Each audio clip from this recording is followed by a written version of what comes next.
Hello subscribers, welcome to a live stream of Wizardry 8. We're playing the vanilla version on Expert Iron Man with the martial art party. 4 monks, 2 ninjas. Alright, last time I remember there were some savant henchmen outside this hotel. So we gotta be very careful. Because we are only level 8. They're probably still there. I'm going to rest a little bit longer. Hey there, Duncan. Welcome in. How are you doing? Lazy Sunday, white shirt stream, trademark. That's right. Yep, there they are. So they're out there now. Good. Can actually get out of here then.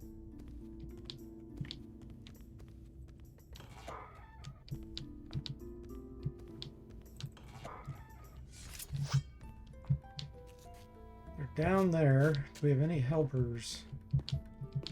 No. Here's where a monk died. Pick up their stuff.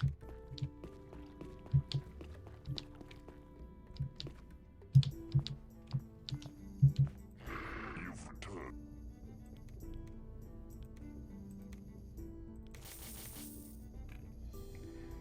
Okay. Hey, Zombo, welcome in. How are you doing?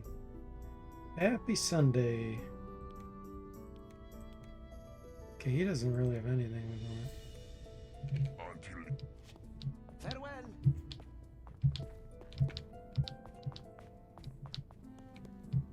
Let's go visit Lord Prophet.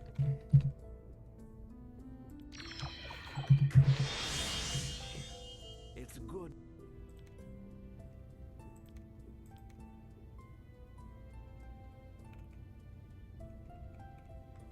I'm gonna hang on to all this stuff. Except these.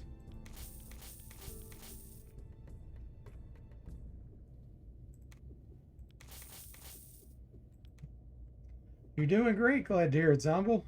Canada just won the soccer game and got the furthest we ever got. Nice.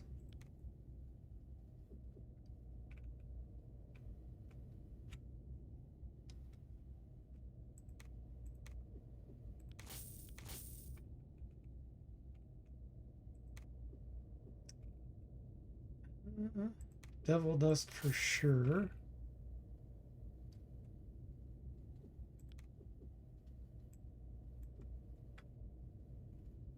Doesn't have any books for us.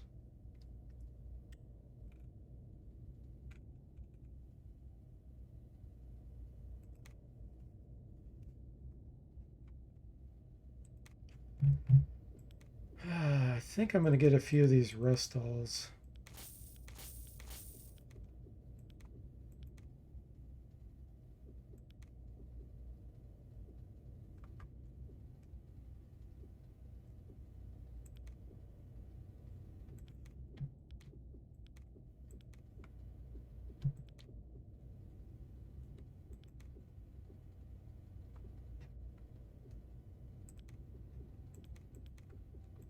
Okay.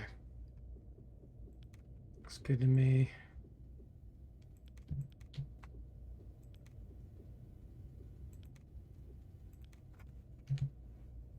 I hope to see you. Sayonara.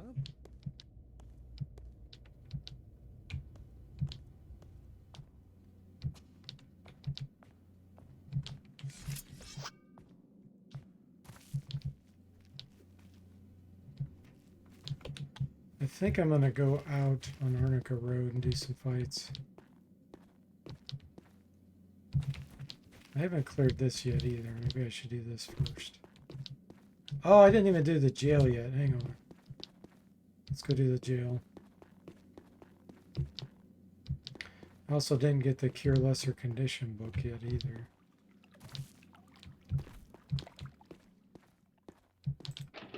It's locked up tight.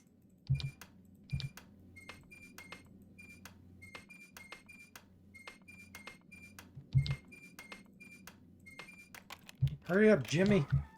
Get a move on.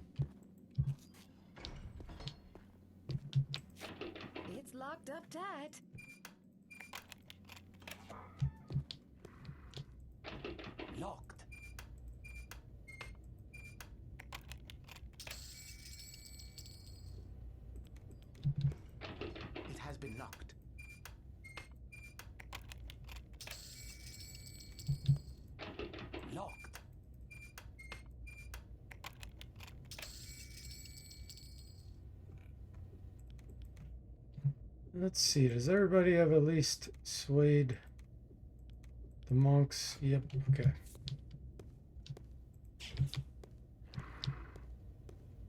More beasts. More beasts.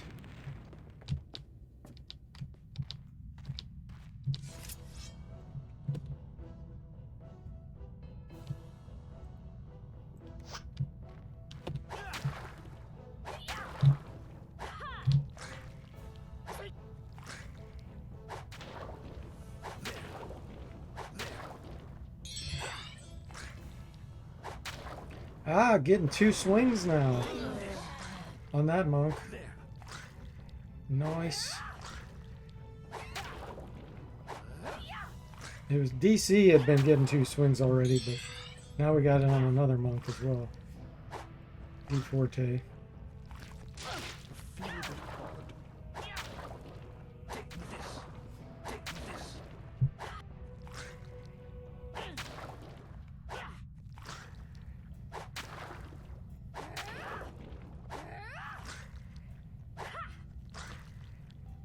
The negative energy is gone. Whoa. This feels worse than when they tell you how much they love their wives. Where's Zombal 2? Yeah, he hasn't died yet. Had 0 deaths.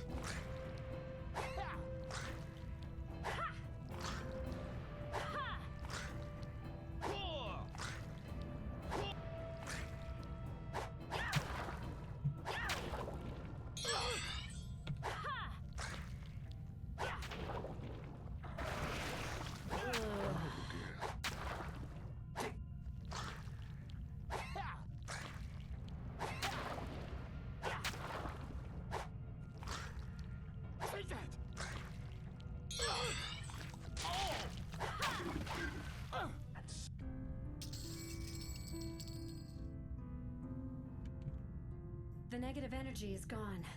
Ooh, it just dropped a locket of reflection. I can see right here.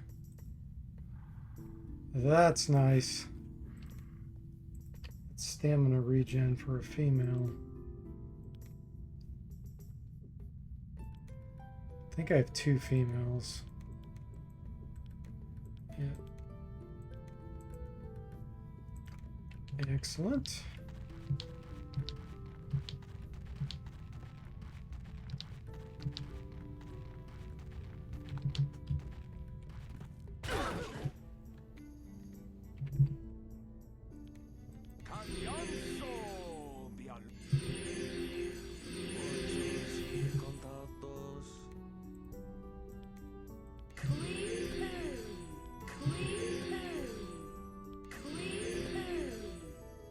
And everyone can wear the oilskin cloak, which is excellent.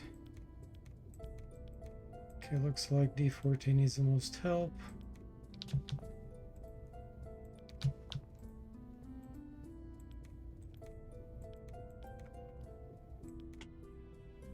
All right, perfect.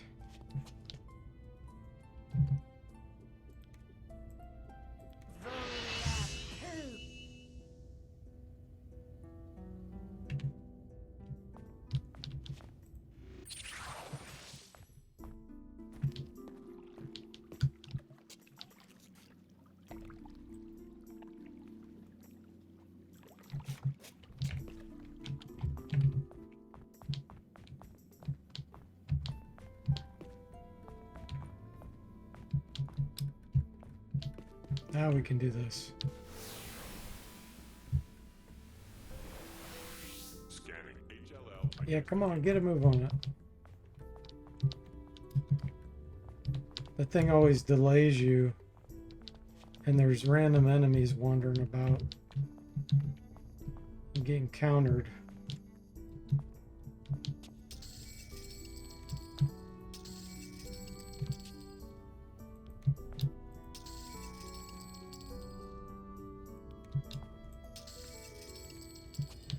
Mesh leggings would be great for a normal party, but not these guys.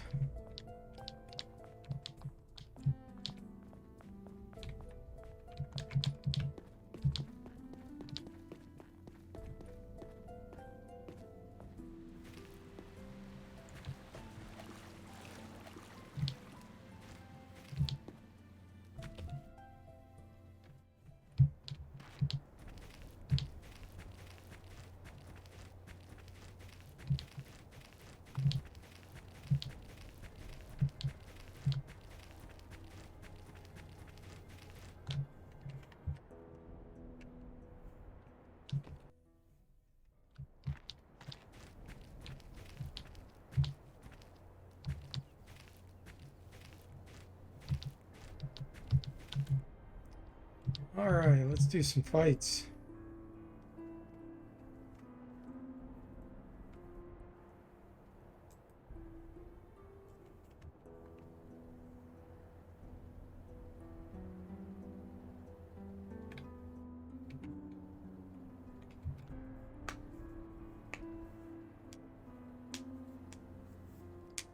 Hey, Lord Nile, welcome in. How are you doing?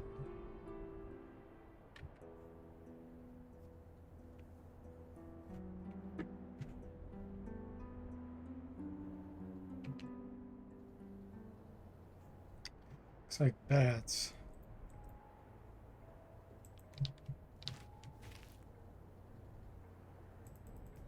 Shrieker bats.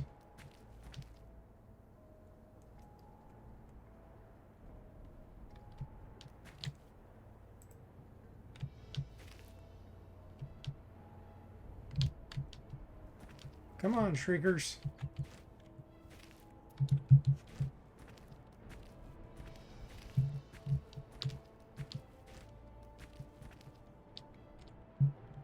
They were ready for battle.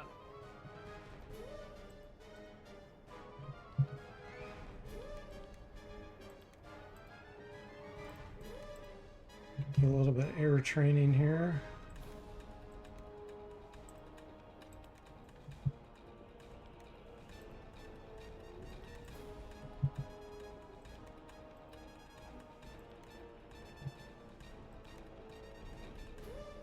Actually, let's do an insanity also.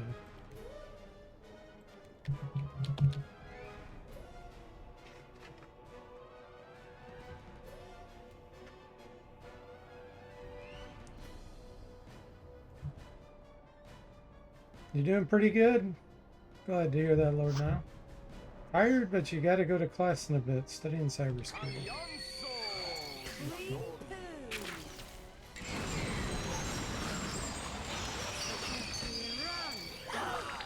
Sorry, friends. Too insane.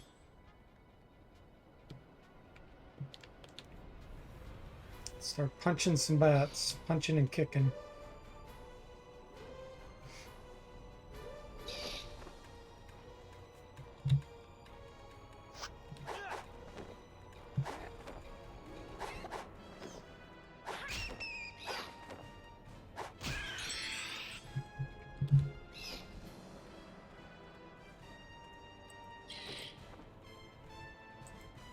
I thought I saw one that had 40 hit points. I just look, yeah, right there. Yeah, they have a big range of hit points.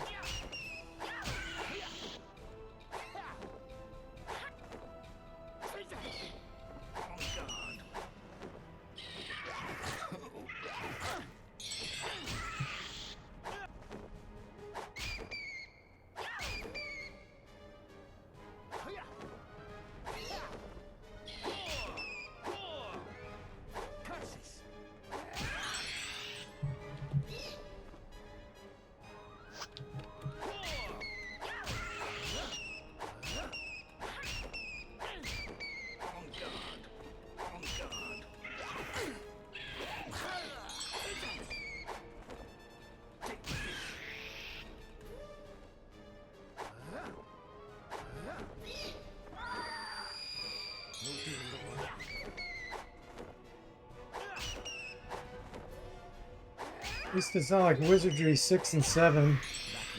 When you get scared if one person decides to run, your whole party's forced to run. Doesn't happen in this game. Right. Much better.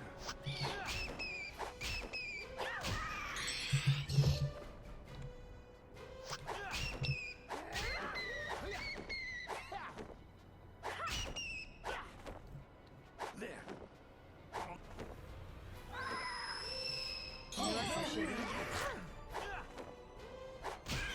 So he recovered. The negative energy is gone. We will.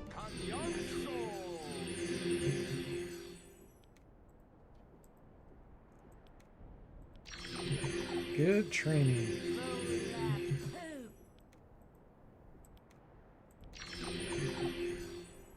Nice. Much better. Thought I had someone. Yeah, cure lesser condition too.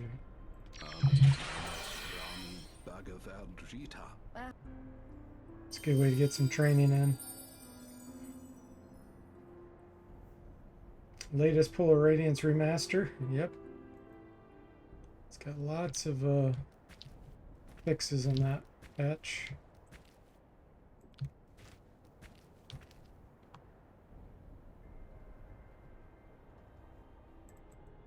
Highwaymen, this will be great for training.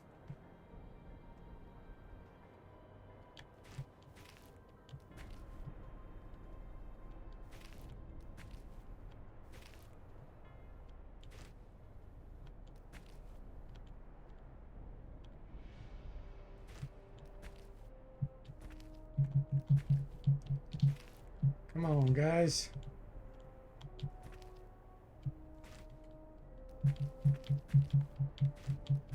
There we go. Let's do it.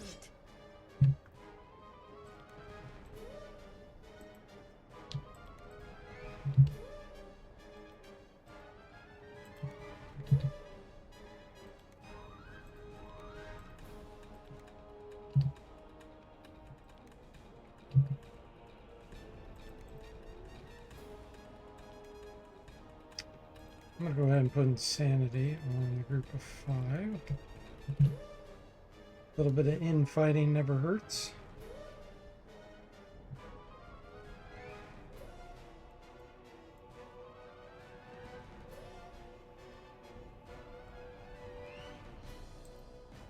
Oh, those are level 9s, the 2.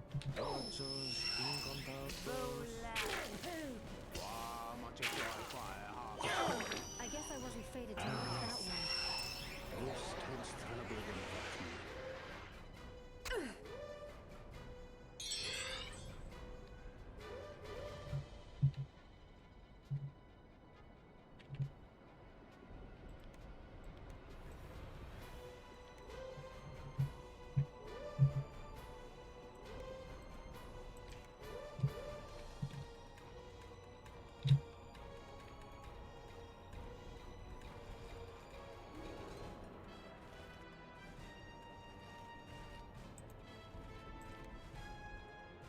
Two in short range. Don't like that.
Keep scamming us.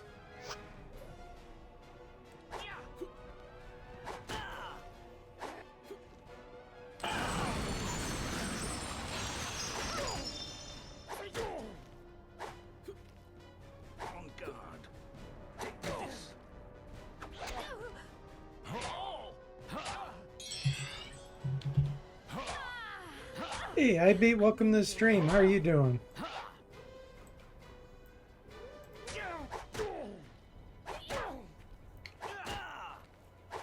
Yeah, glad you made it.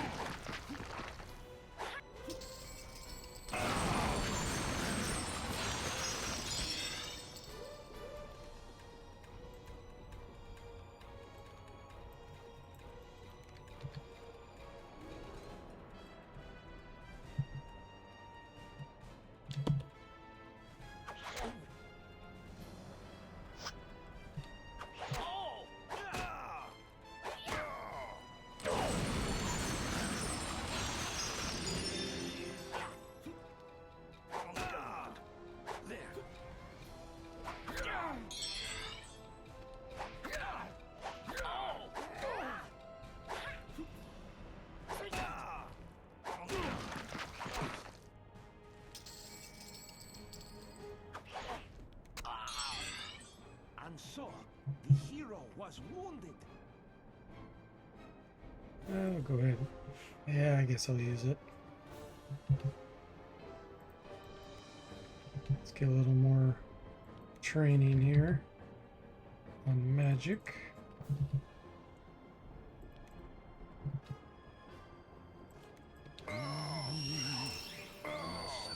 Identify the double step noise Jason mentioned last night. It's happening because the computer isn't running fast enough in a large game window, which slows the computer down and getting the step boom effect. So is it sound effects are just playing too slow?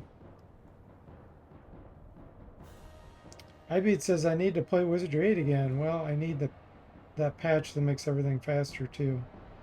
Still waiting until Wizardry 7 on the Saturn gets translated to replace 7 again.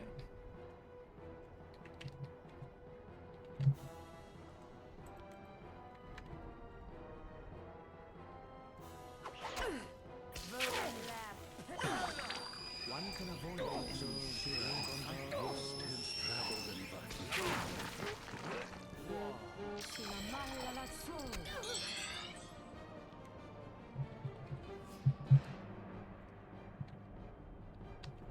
Let's see here. You can get some heal training.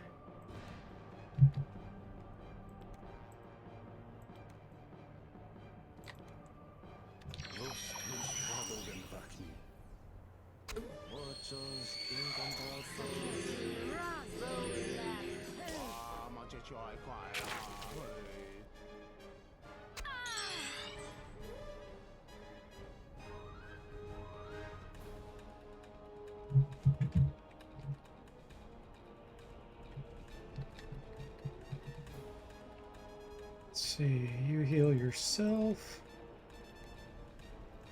Heal this monk. See if we can kill him with all the trill sounds. You just want to see all the things that are different between the PSX and PC versions? You could probably just watch someone play it, and then you don't have to play it.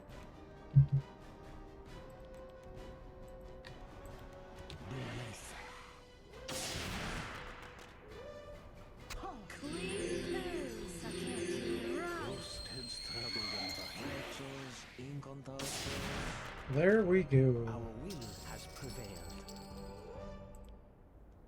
Nice. That was some good training.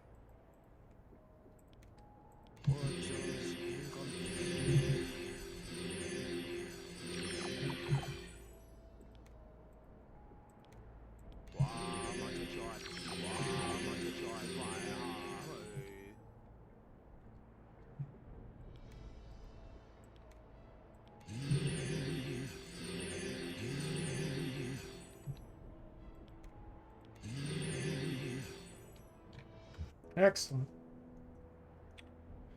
Says, yeah, you're right. I can watch someone play it, but the Saturn version had music throughout. I want to see how that was. Not sure how good it is. Gotcha. Yeah, you could probably just look that up too. People probably recorded it.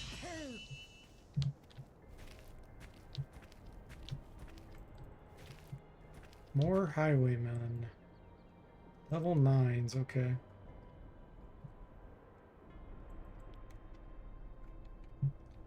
Quite a ways off before our next level up.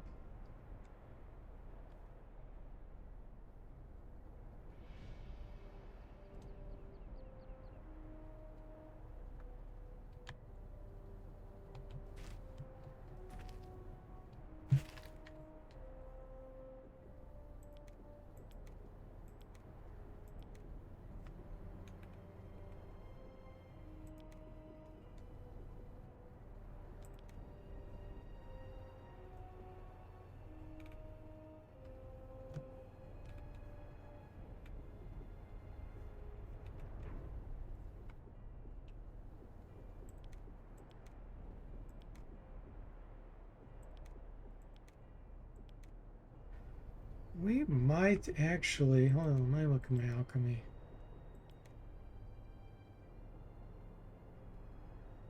Oh yeah, we can merge. Let's merge our mediums with some lights. Great!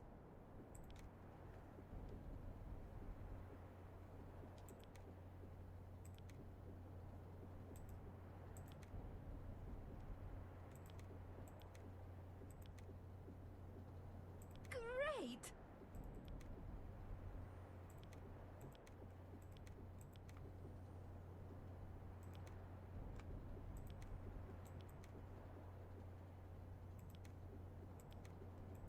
Great!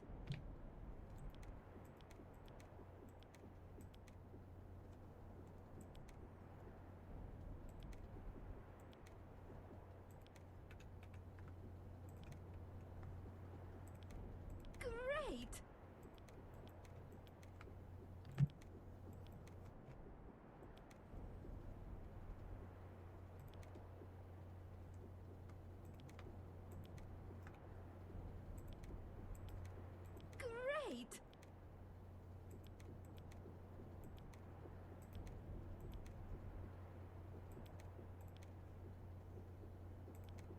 Great! Okay.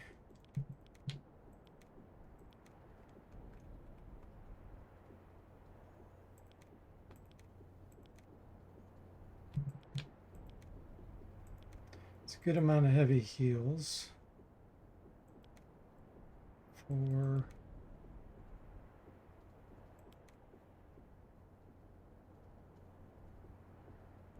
Give you one more. Okay.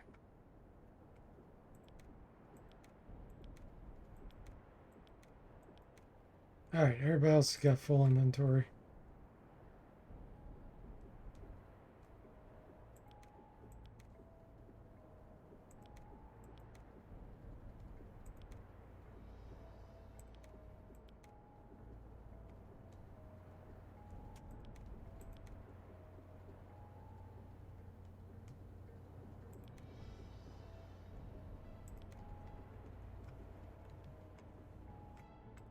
Devil dust. Okay, looks good.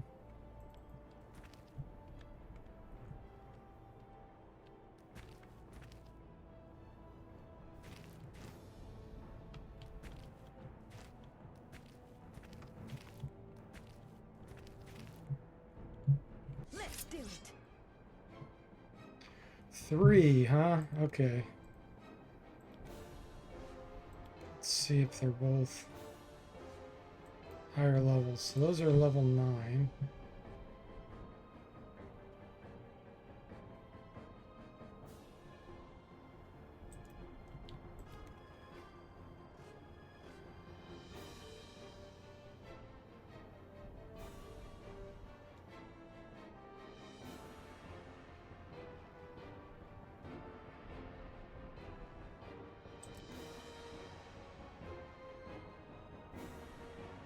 All right. Yeah, okay. Doesn't really matter which ones we hit there. Let's do that. Sound.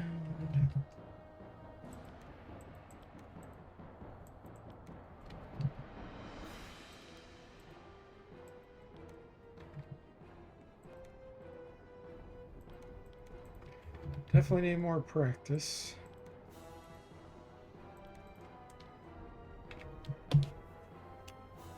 Ibeat says, weirdo with music and RPGs, since you listen to their tracks over and over, they grow on you. Whether the tracks themselves fit the game is the art itself. Yeah.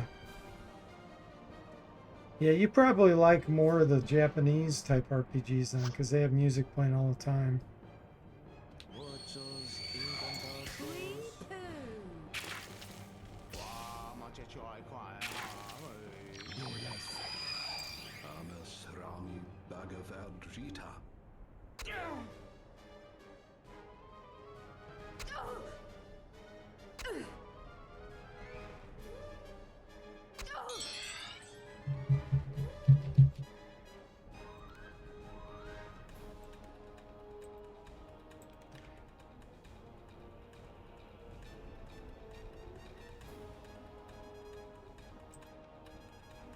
Those are level 7s. Okay.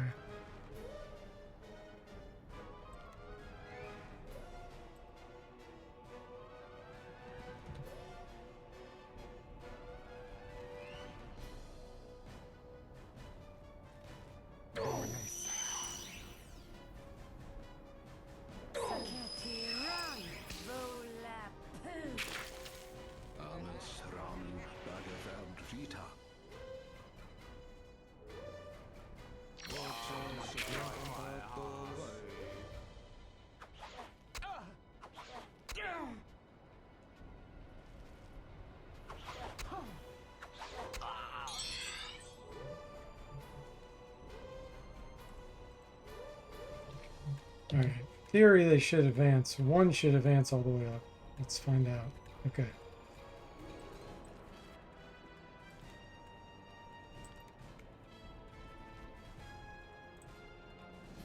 And we're going to kill the low hit point one first.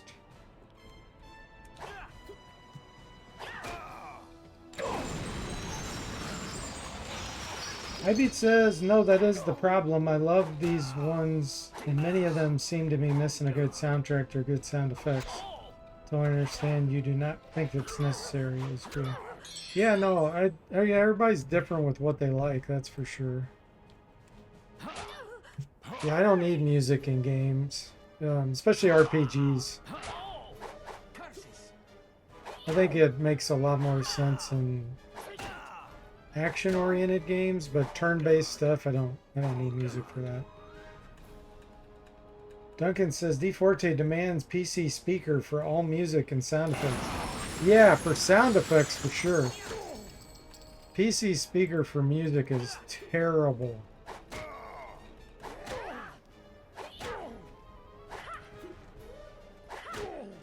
All you get are beeps and bloops for the music.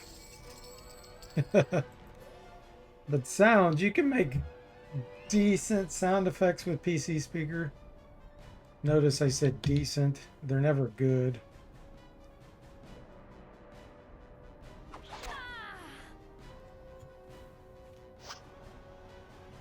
You love this strat I beat? Yeah, it's very common practice.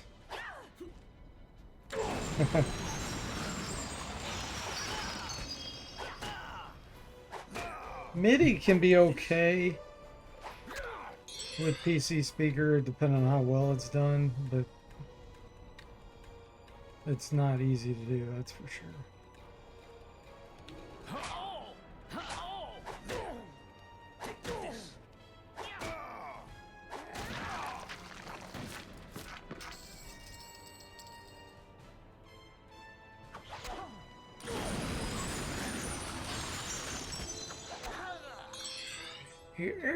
He says, this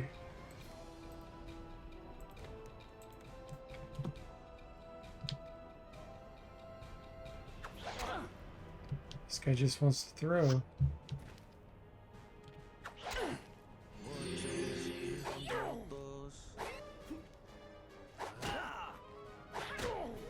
Sentinel Worlds 1 Future Magic has the best PC speaker in any RPG, I beat says.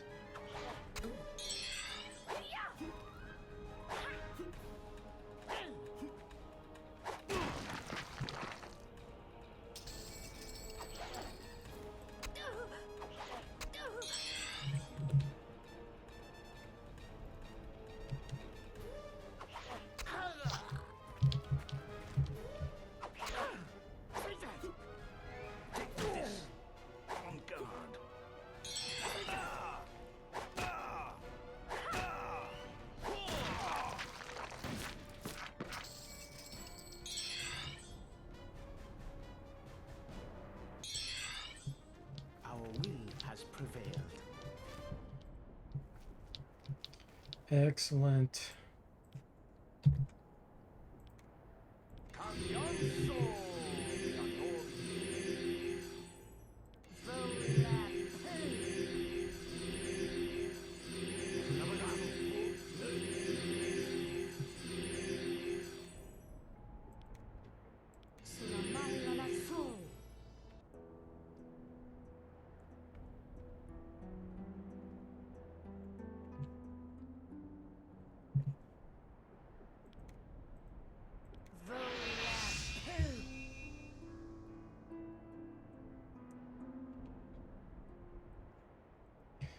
Alright, let's make our way back to Arnica and see if Lord Prophet has more devil dust for us.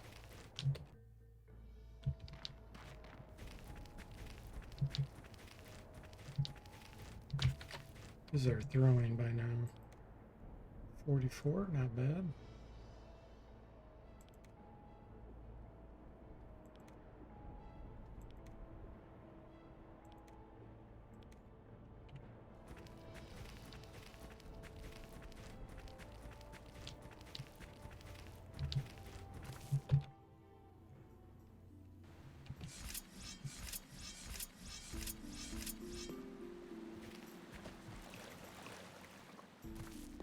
Miles.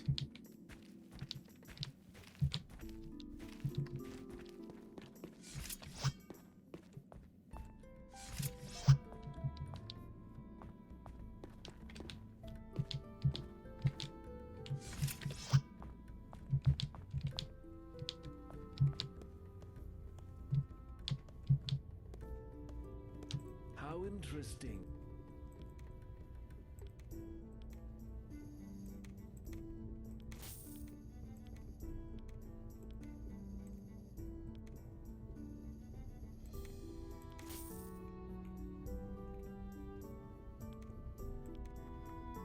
Alright, let's see here. He has one.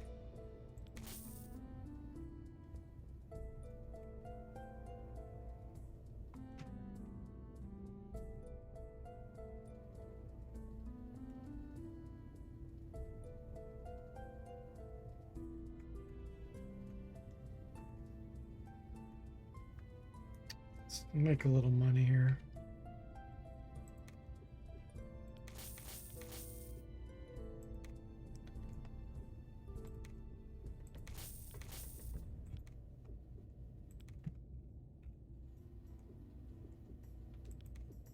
Great!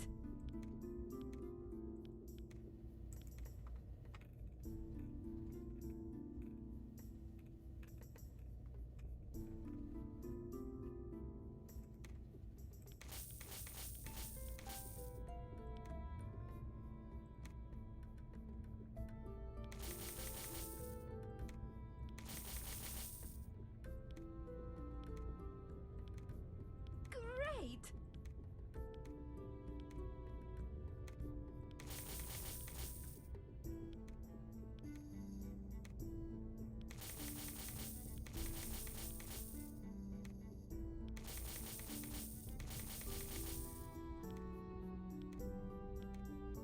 Great! Great!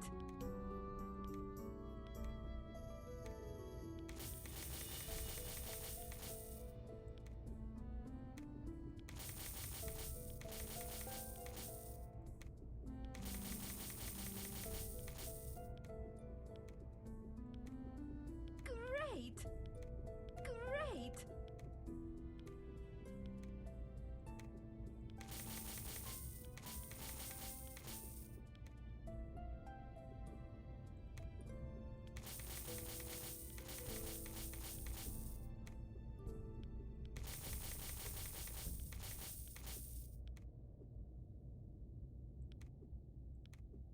Great! Great! Great!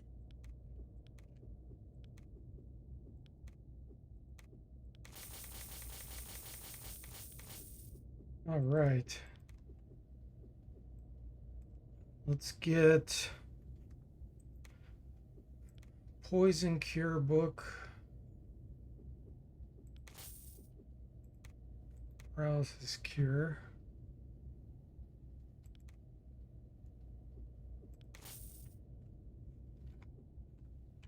I hope. Save that for later. Farewell.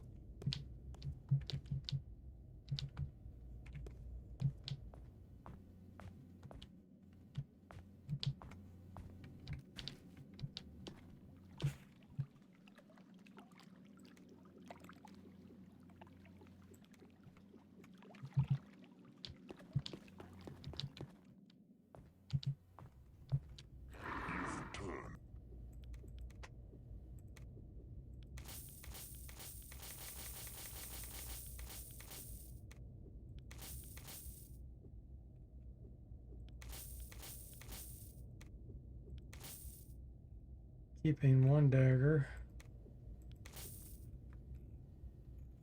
Okay. Until Farewell. I'm gonna try to get a little bit more devil dust here.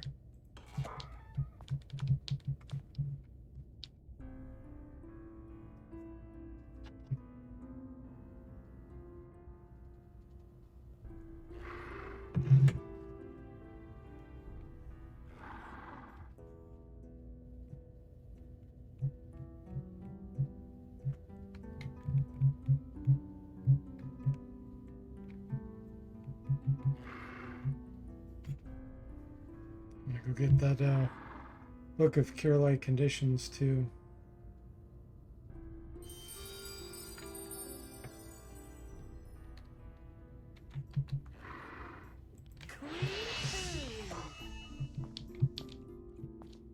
Wee poo.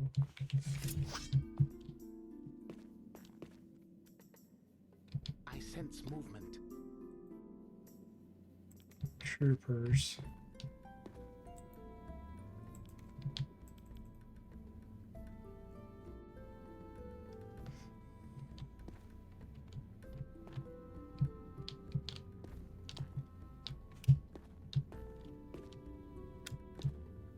Come on, quit being sneaky.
Hitting them pretty frequently.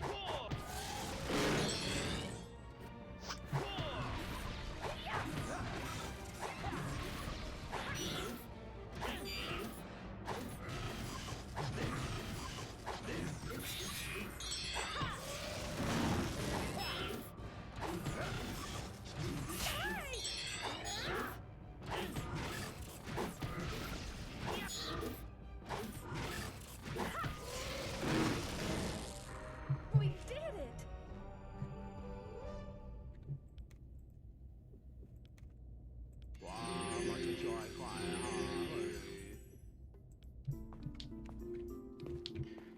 Nice.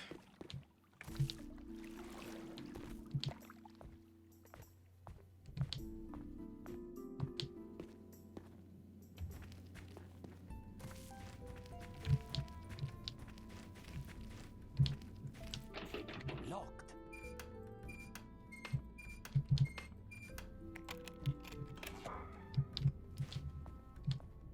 Found something.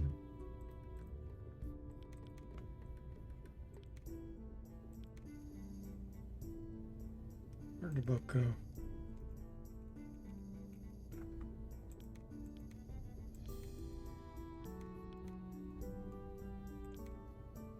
How exciting!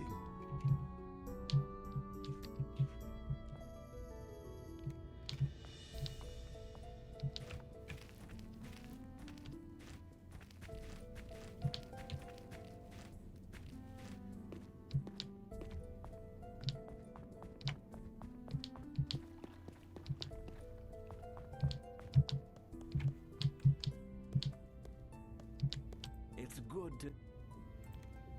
Good to see you. Do you have devil dust for us?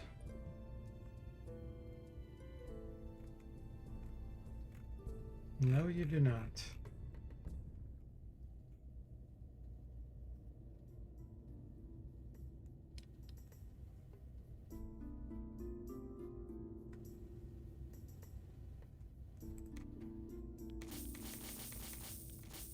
I hope. It was a pleasure.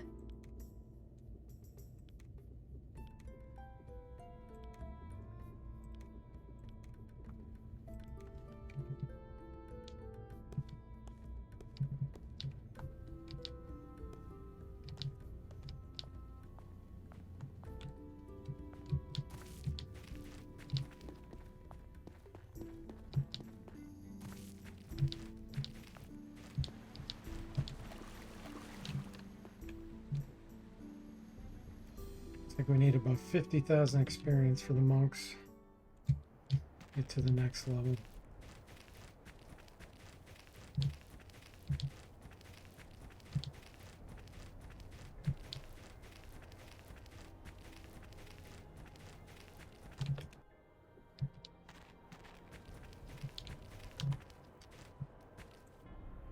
Okay.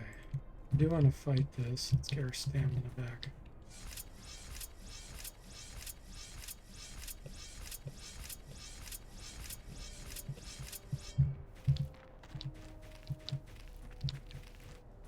More beasts.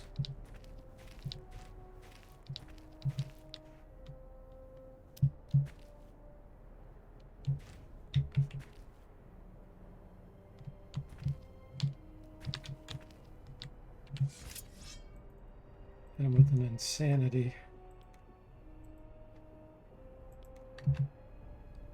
Amas Rami Bhagavad Gita.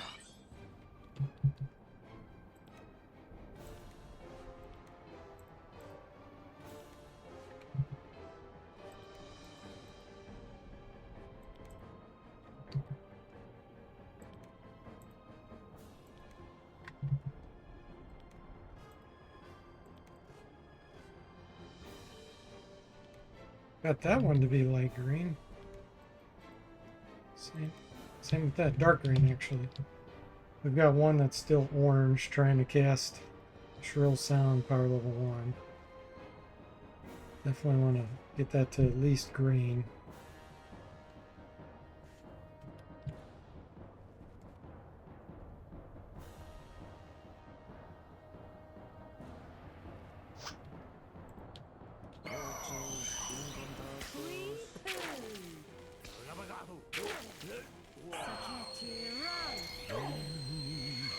Lost has traveled in Vati.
Now that we soften them up with spells, we'll punch them.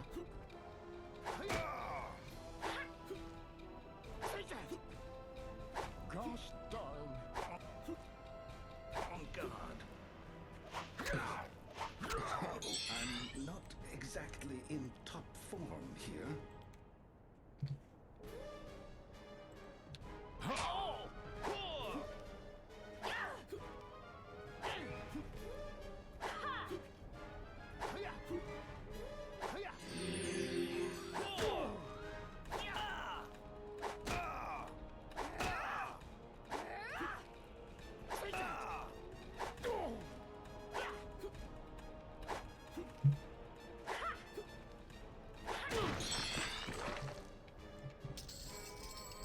Cherry bomb. Nice.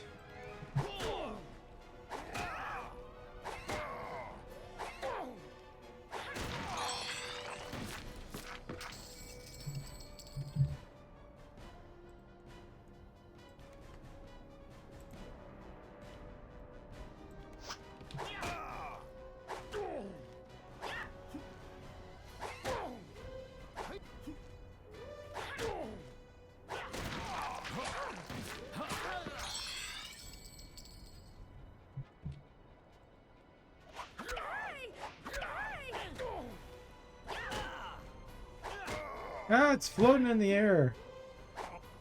The dagger. That's a bug. That was hilarious. I dropped it in the air and it stuck.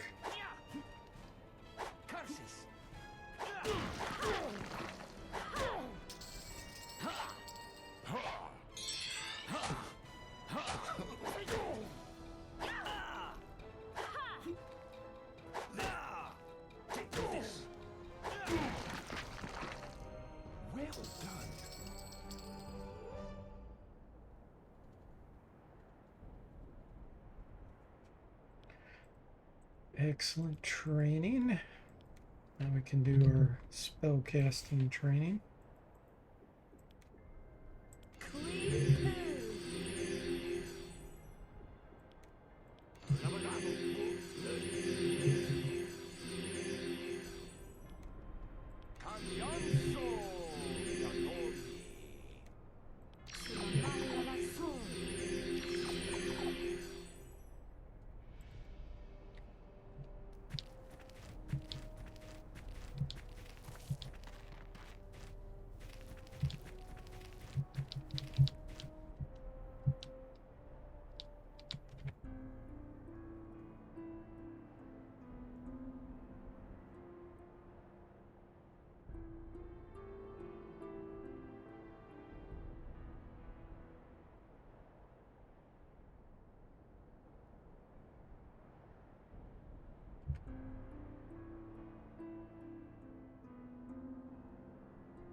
More, okay, level 7's good.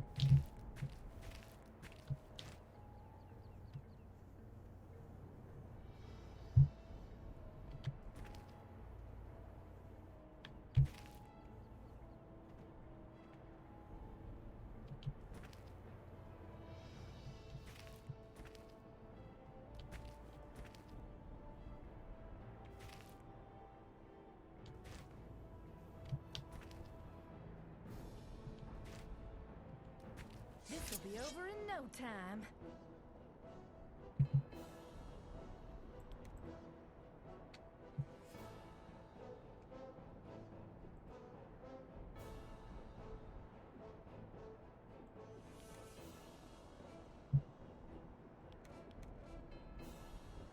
Still orange. Yellow.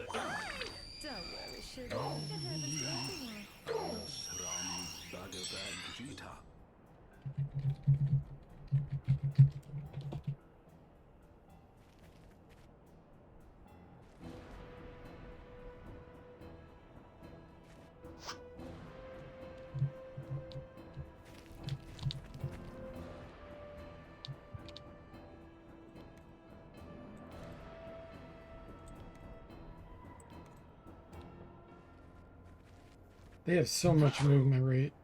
Such a scam.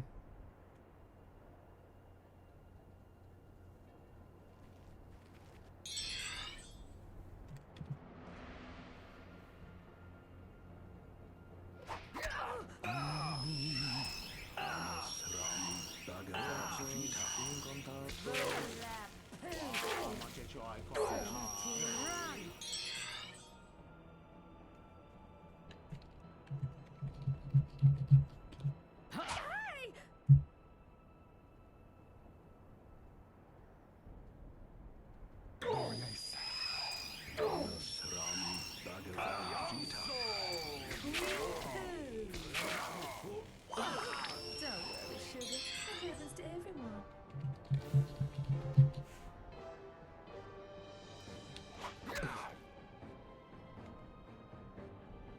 Actions incompatible. Ghost Sakati, run!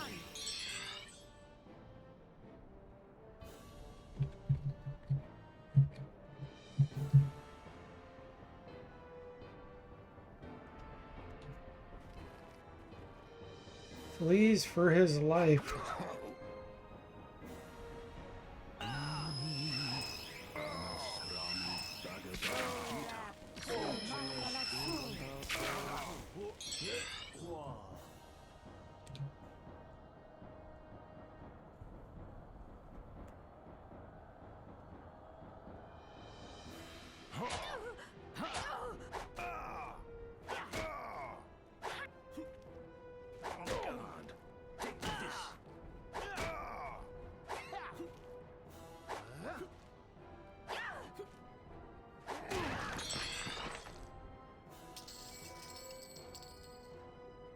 Sneeze powder. We can mix that with flash powder later. Much, much later. Get some pandemonium powder. Hey, Severed, welcome in. How are you doing? Thanks for the raid.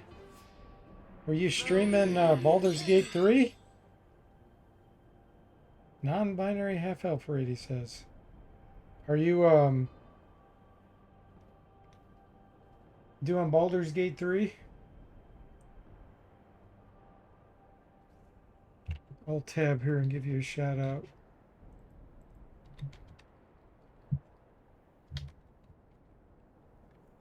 Thank you for the raid.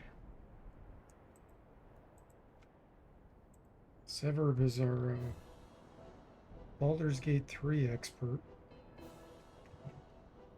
I try not to alt tab because Windows 8.1 does not like doing that with Wizardry 8. But I had to do that. Okay. Yes? Nice. Is this your non-cleric character that we're talking about on the Discord?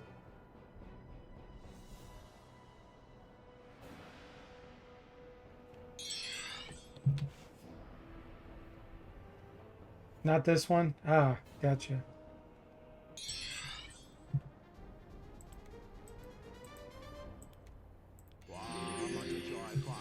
Some good training.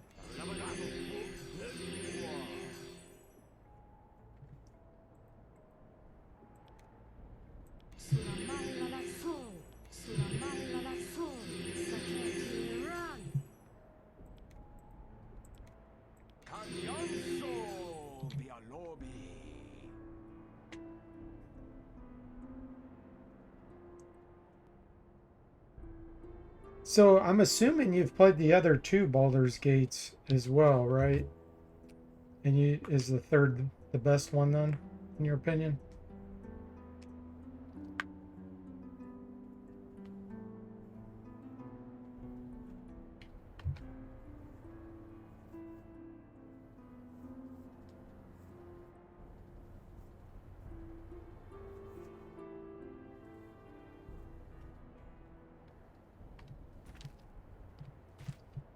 There is something up here.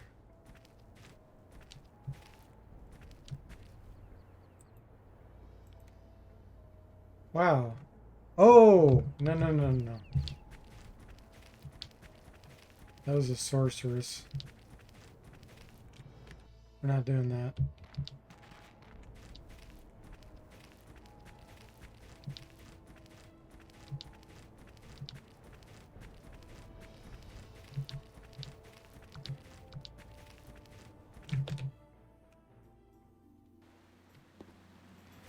Played one, started two, but couldn't finish it mainly because I was trying to play it on a slow computer. Ah, gotcha. Did you play the originals or the enhanced versions? Because I started the first, but I was doing the enhanced version.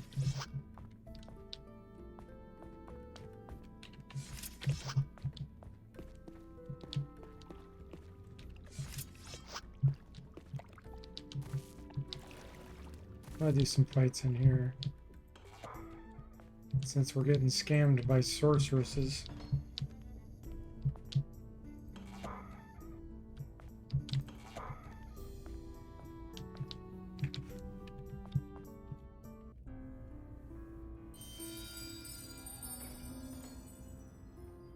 Oh, you haven't played the enhanced? Okay. I wonder if which one's better. Because sometimes the enhanced version isn't really better. There's some guards out here. I want to fight all this while the guards are around.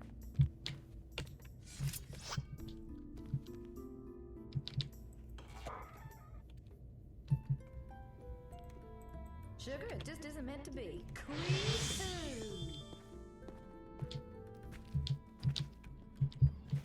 Let's do it. Wee poo.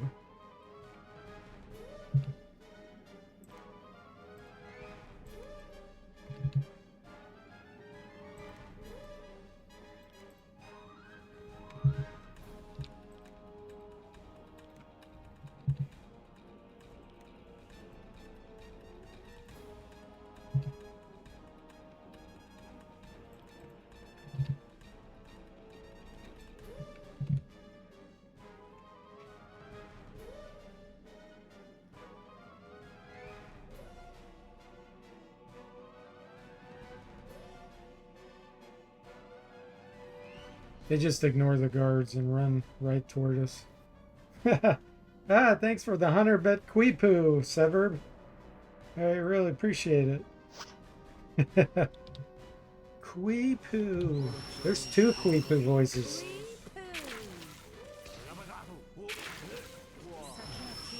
I like this one the best. The southern accent one. Thanks again for the 100 bits.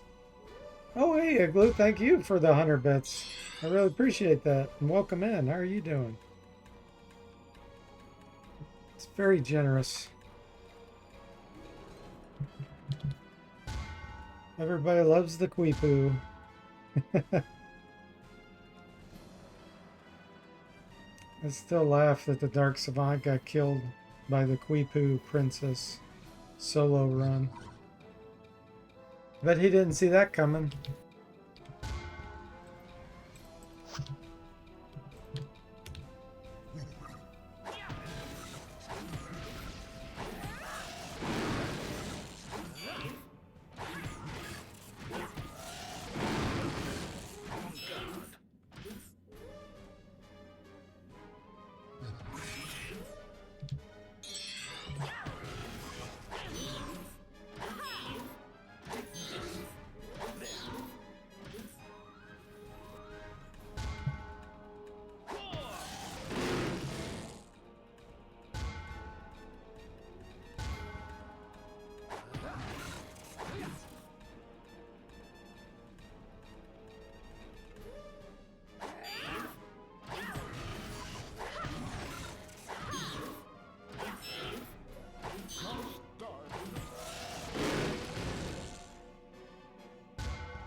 Lots of clanking going on.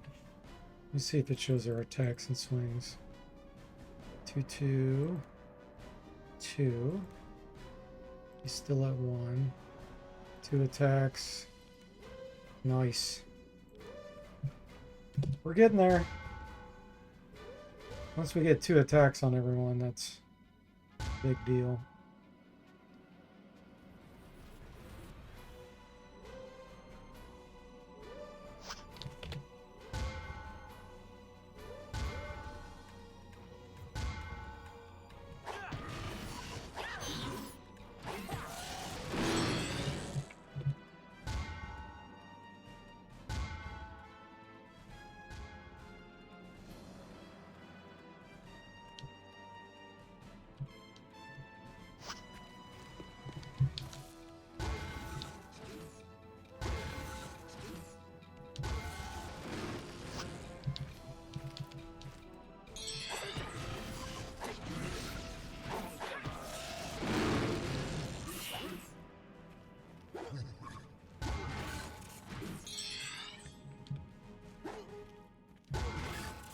Reminds me of the movie A Christmas Story, where the dad hears his furnace in the basement making a bunch of noise.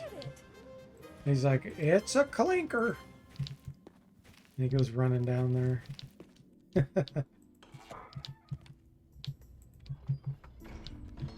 Just hear a bunch of clinking noises out in the battlefield. Whoa, what the heck is going on here? Severb? Wait, hold on. That was Duncan. Duncan just gifted 5 tier 1 subs. Holy moly, thank you very much. Glorious 720p got one. Kaon got one. Dr. Sixto, The Felonous, and Irish 911. Wow, thank you very much, Duncan. Level 2 hype train. Well, it's going toward the level 2. It's not a scam train. Thank you very much. We avoided the scam train. It's very kind.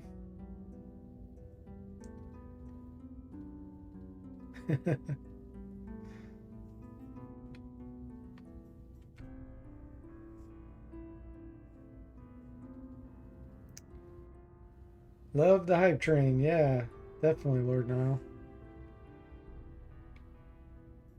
Super generous. Oh, More beasts.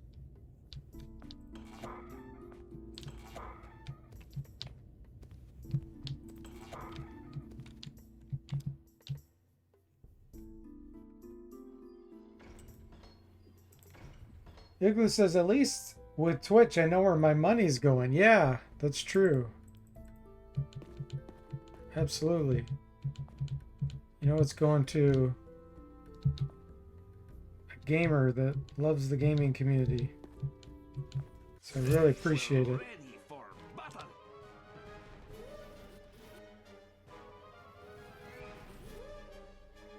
You've been on Twitch for a long time now, Igloo? Gosh, I don't even remember when I joined. I was on YouTube. Well, I've been on YouTube since 2004? Is that right? No, 2009. Let's see, 9. No, I've been on it longer than that. I think it was 2004 maybe. But I didn't start streaming on there for quite a while. I don't remember what year that was. And then it just started like throttling me, so I had to switch to Twitch. Hey, Mr. Spock, welcome in. How are you doing? You just missed out on the generosity of Severb, Igloo, and Duncan dropping 5 gift subs. Happy Sunday, Monday. Yeah, I guess it could be Monday if Honda Addict's in this stream.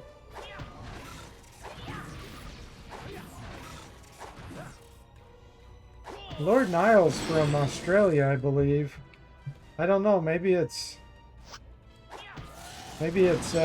Monday for him too. I don't know. I don't know how that works. I don't know if he's at the beginning of Sunday or Monday.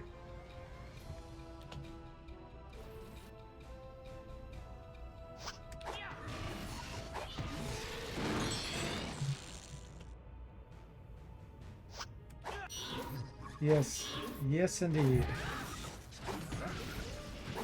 Did you get a nice day off on Sunday? Ah, yeah, see, Lord Nile just confirmed it's Monday morning where he's at. Okay, so he's even farther out than Hamadic, because usually Hamadic is the latest for us.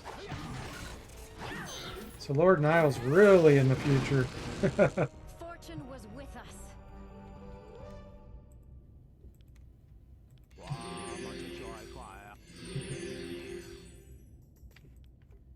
Okay. That was good training.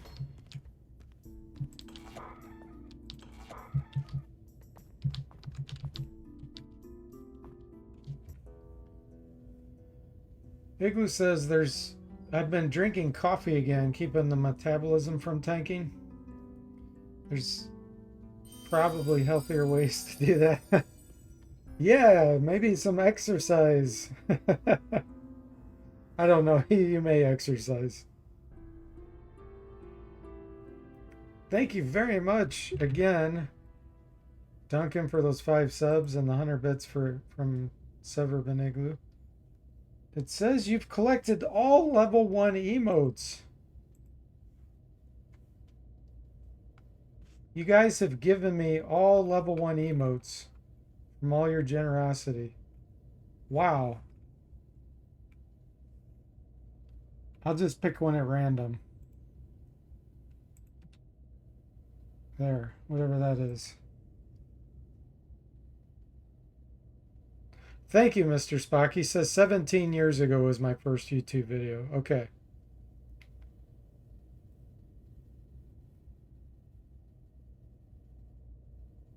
Lord Nile gets up at 6 a.m. so he doesn't get to see earlier streams. Duncan did the Michael Cranford choo-choo. Yeah, I gotta put more on there. I already have a Gary Gygax. Let's see, what else do I need to do?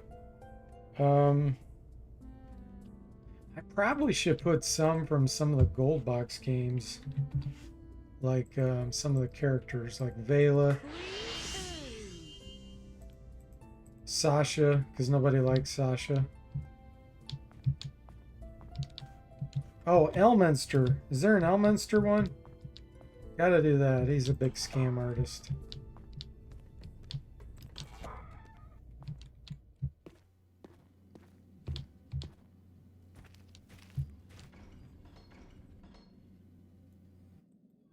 Okay.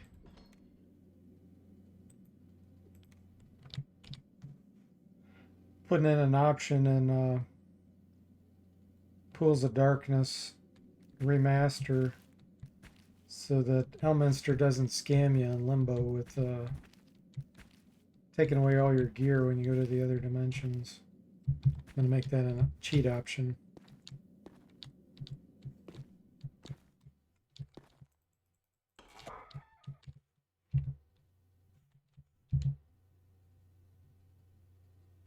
I really should put in an option where you can fight them too.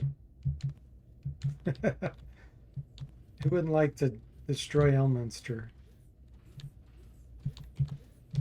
Hey, we're ready for battle.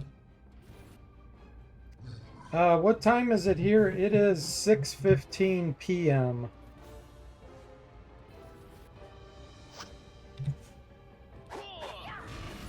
Duncan says what was supposed to happen in pools was storage on the realm side and storage on the limbo side.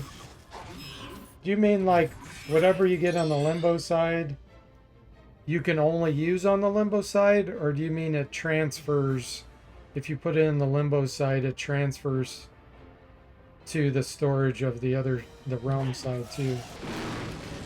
Okay, so they're supposed to all stay in the same dimension. So SSI just didn't implement it that way? I think what happened was they got lazy. I think what they did was they got lazy and they didn't know how to balance the game properly because the character levels got so high. They just are like, oh, we'll just take away all your good equipment so you can't use it in the other realms. Duncan says they didn't. If you read the documentation, that was the intention. You mean like in their manual they said that's how it was supposed to work?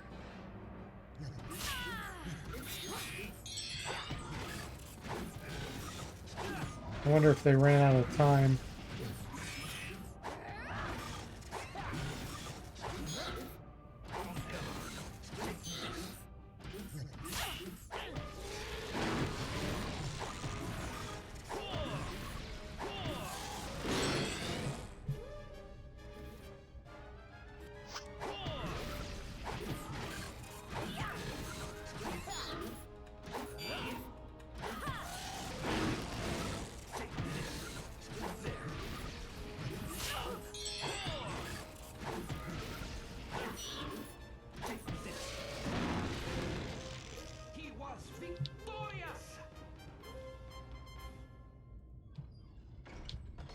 Duncan says somewhere in the documentation, I won't read it again until I get to those manuals I read in the morning. Ah, gotcha. Yeah, I may make a few options.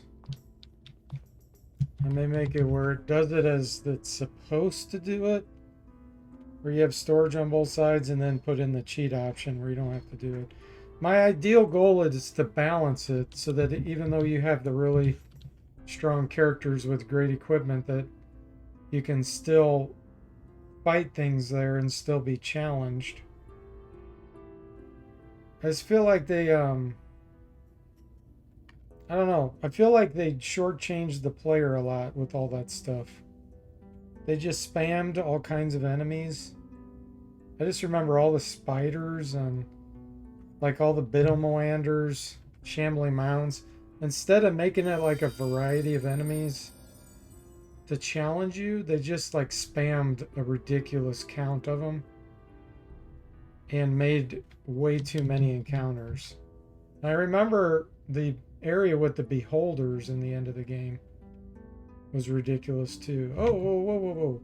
Severb's just gifted a whole bunch here. Hang on. Sever gifted a tier 1 sub to Lone Dragon and Heisenberg 4602. Thank you very much. Really appreciate that. Severb, so generous there.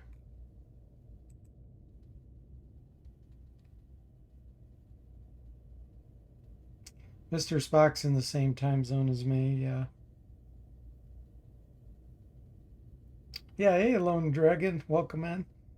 Severb generously giving out the gift subs. Duncan says electric spiders, which didn't even exist in first edition scam. Yeah, those are a complete scam. And they just spam lightning bolts, like so many. It'd be okay if they didn't lightning bolt every round, like every time they went. If it was like a 10% chance to lightning bolt, it would work fine.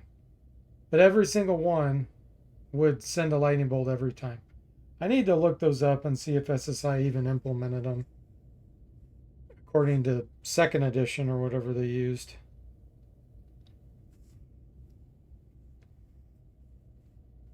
Best staff sling in the series is on the Limbo side. Yeah, hello there, Lone Dragon. Okay, thanks again, Severed.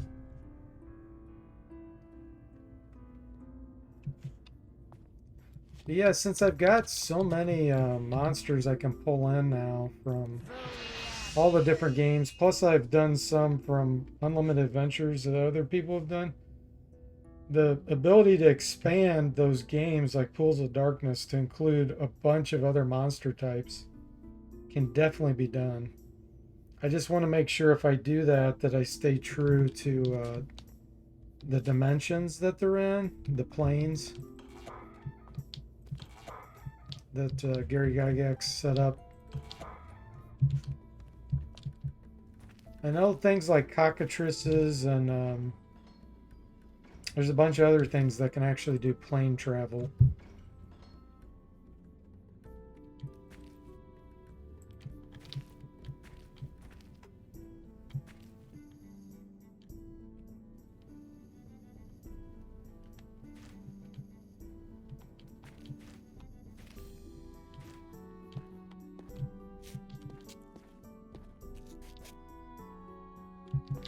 No, come over here.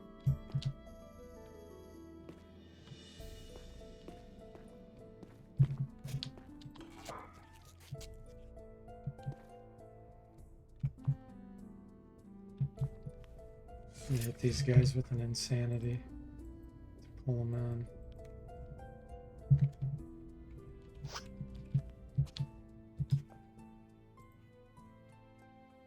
Let's do it.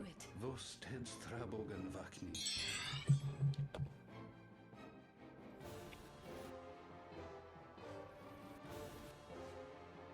Duncan says use the same method, get the games working properly first, then come back later and fine tune them. Yeah. That's what I did with Pool of Radiance.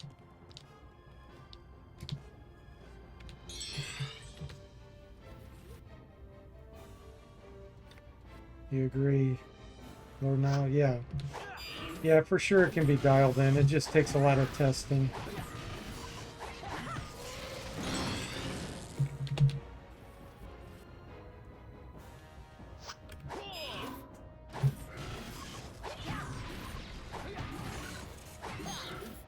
Mr. Spock says, did the Pools of Darkness manual contain monster stat sheets?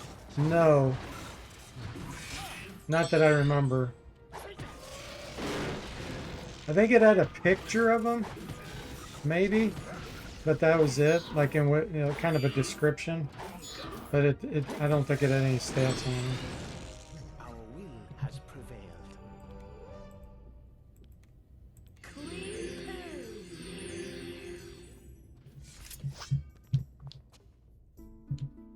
No problem. We can hit them easily.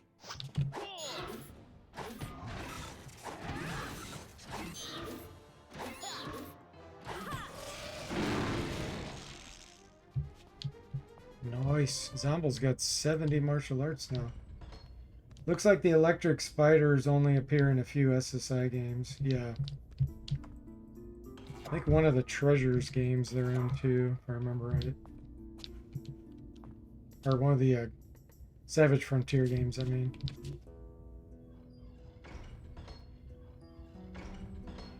Duncan says it does have stats, but only for the new monsters they added in. Same in the Dark Queen manual. Lord Niles says using the older MacBook Pro, helping identify some issues such as the step around backlog boom. Oh yeah. If it's, yeah, and if people are just using too slow computers, that's just, they're just gonna have to deal with it and get a better computer. Okay, let's go do a little bit of power training.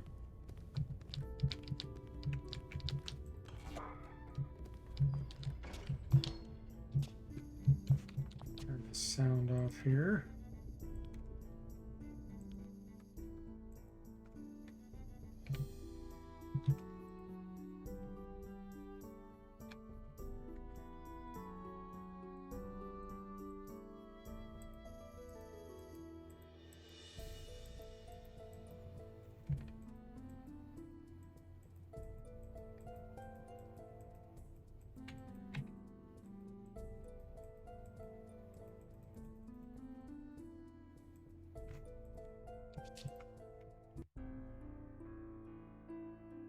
So the first edition stats for said monsters are technically made canon by D Forte, Mr. Spock says.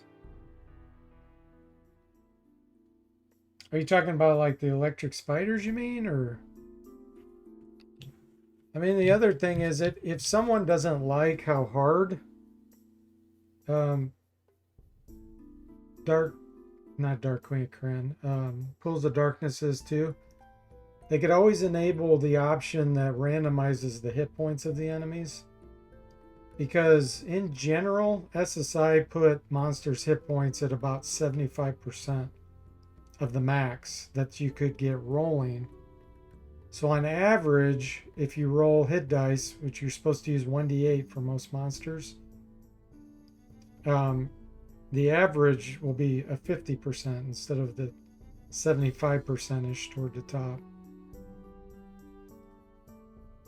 Because that's how it's supposed to work in tabletop. That's an option I recently implemented. So you could end up having certain monsters, that's not the case. Like dragons, their hit points are based on age. Golems have set hit points. Beholders have a range. But most have a 1d8 hit dice. So you could end up having a low hit dice. Let's say a bullet, for example. Or it could end up having really high hit points if it rolled really high. It would help put variance in the game too.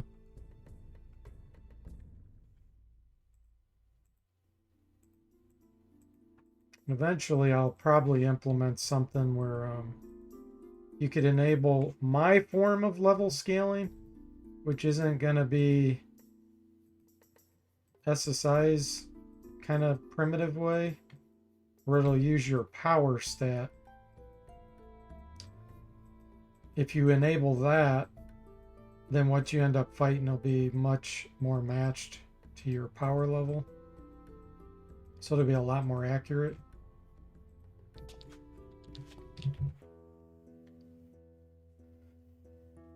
Lord Nile says, problem is that Apple are deprecating older programs for the Mac, that it causes newer version software from Windows to run slow in windowed mode.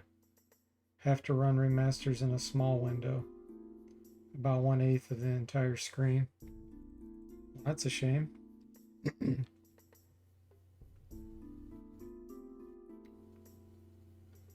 Mr. Spock says we have to run the Goldbox remasters in small window on Windows machines too, or that where they slow down.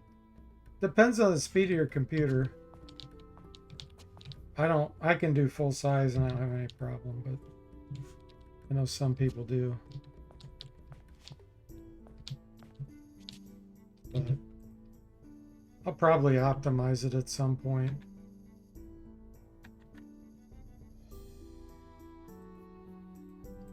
Shouldn't be that hard.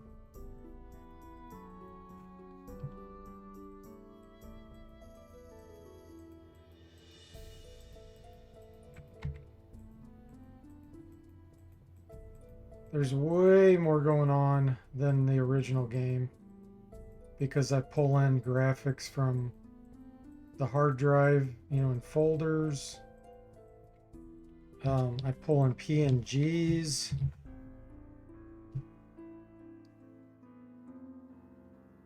I'm drawing all kinds of transparent effects.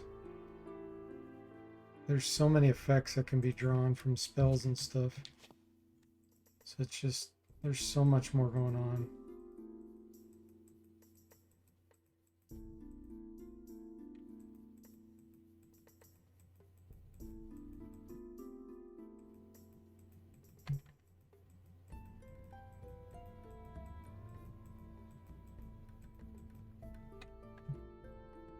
The number of effects have gone up by about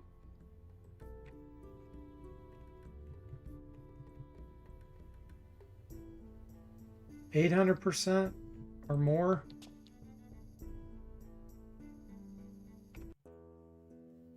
I'm trying to think of how many spells I've added.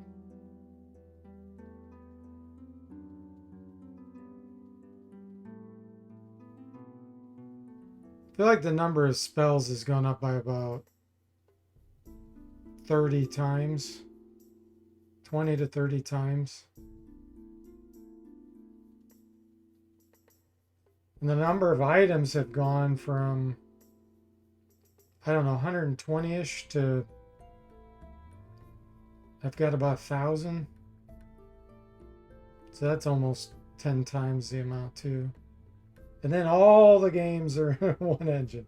So it's just drastically different.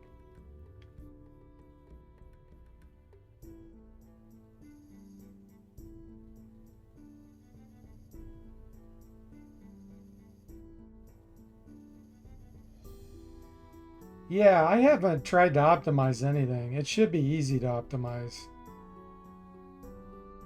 I've I mean, all these workplaces I've worked over the years, I even improved Java's performance in the virtual machine.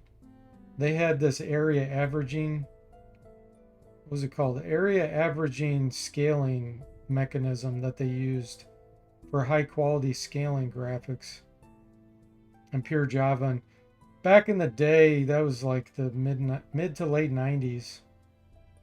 You could get the source code to Java itself, and I downloaded that at the workplace I was working at. This was probably 1999, 2000. And I improved the performance on that by about 8 times. So back in the day, Java was so slow. And we'd click on an image to view it, and it would take about 5 seconds to view. And once I optimized Sun Microsystems algorithm, it took about half a second. I mean, that was just so drastically different for the time. And I only spent a day, maybe 2 at the most, optimizing that. And that's when I was new to Java. That was so long ago. So I mean, I've optimized so many things over the years that it should be a piece of cake. I just haven't even looked at it, honestly, because I don't have a problem with it. Java like lava. Yeah. Okay, let's turn the sound back on here.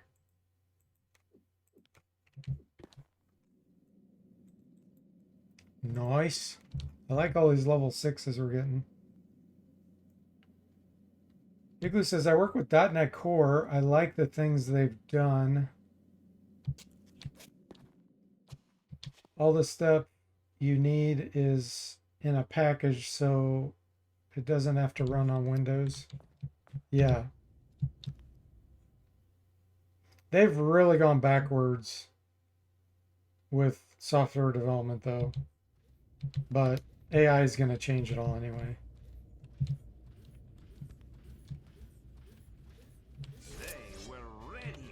When I say they, I mean the industry. They really started screwing up when they started going to all the open source conglomeration of separate tools required. Huge step backwards.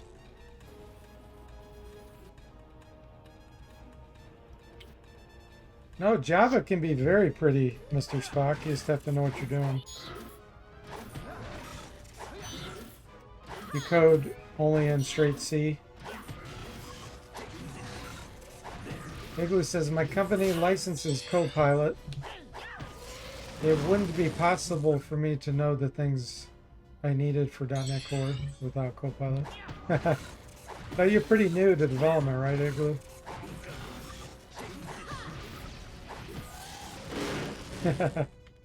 Thank you, Lord Nana.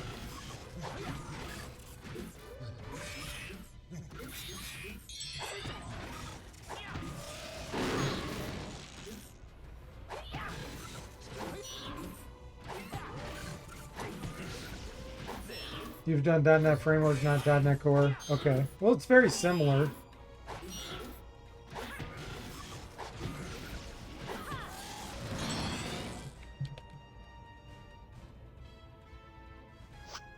And for those wondering about getting into software development, you know, and being scared of AI taking your jobs and everything, just really, really focus on architecture, software architecture, and learning how to make systems, not just little bitty programs, but giant systems, and you're always going to have a job.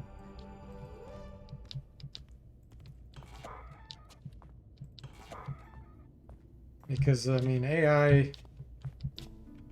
AI can produce code and stuff, but you're gonna have a lot of patchiness taking that approach, and you really need to understand the code that it's generating if you're really using it to your advantage. Is just my opinion.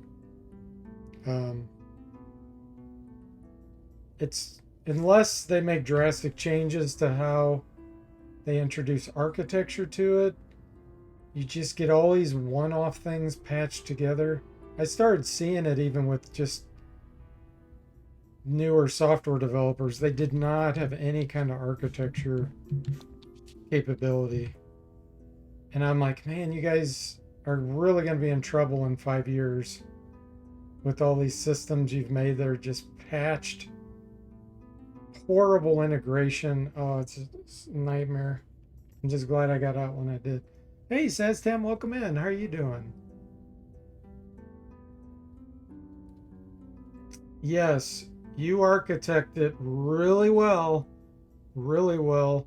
Have AI do little pieces at a time. Make sure you have really good architecture. Like people focus too much on programming, on the actual programming. The architecture is what's important. It's super easy to reprogram 100 to 200 lines of code if something's garbage. That's irrelevant. Don't worry about that. If you have bad architecture when you're making systems, that's going to make everything fail. It's going to make it so hard to refactor things, to bring in new integrations, to evolve your systems. So focus on that 90% of the time, and then all the coding is super, super easy. Whether you do it by hand or AI does it. Big Woo says, yeah, Copilot generate a lot of junk code you need to filter through. Mr. Spock says, it really does help. I'm thankful for it, but I understand people's frustration with it. Especially coders who are much smarter than myself. I'm trying to program a CPU emulator with a microkernel and a custom operating system. I don't think I could do it without AI.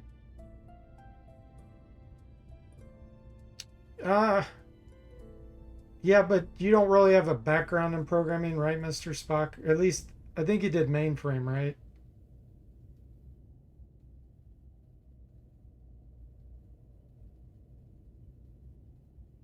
You're done with your upgrade, Saz? Most of the time was spent testing. Oh, yeah. Testing's critical. Architecture, testing, programming is third priority. And so many companies do it opposite. They put programming number one priority. Testing, meh, maybe second priority. Architecture last. They do it completely backwards. Lord Niles says, I want to fix other games like Al-Qaeda and Spelljammer games. Well, if you don't have the source code, you're going to have to hack it to do that. Which is totally different. Reverse engineering is a totally different thing.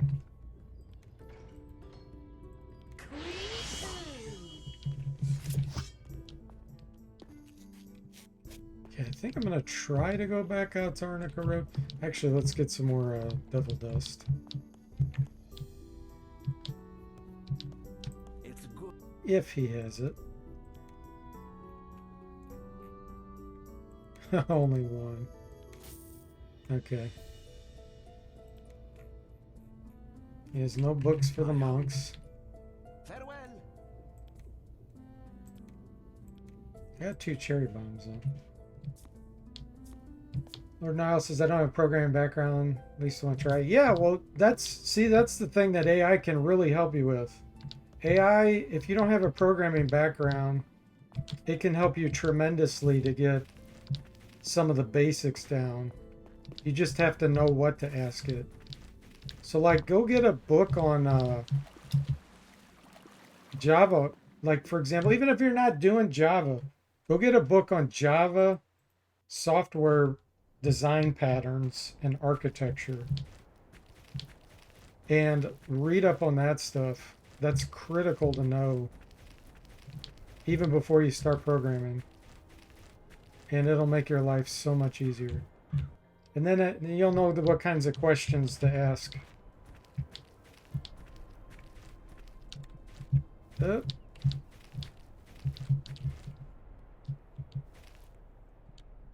Crimson poppies. We definitely don't want to be fighting those out in the open. Testam says, would have saved you a lot of grief if some of these NES games had more testing.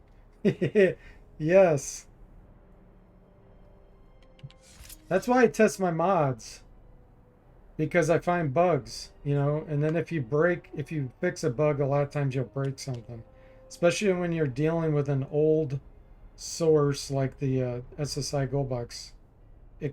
Expanding an old code base is much harder than starting with something architected well from the beginning.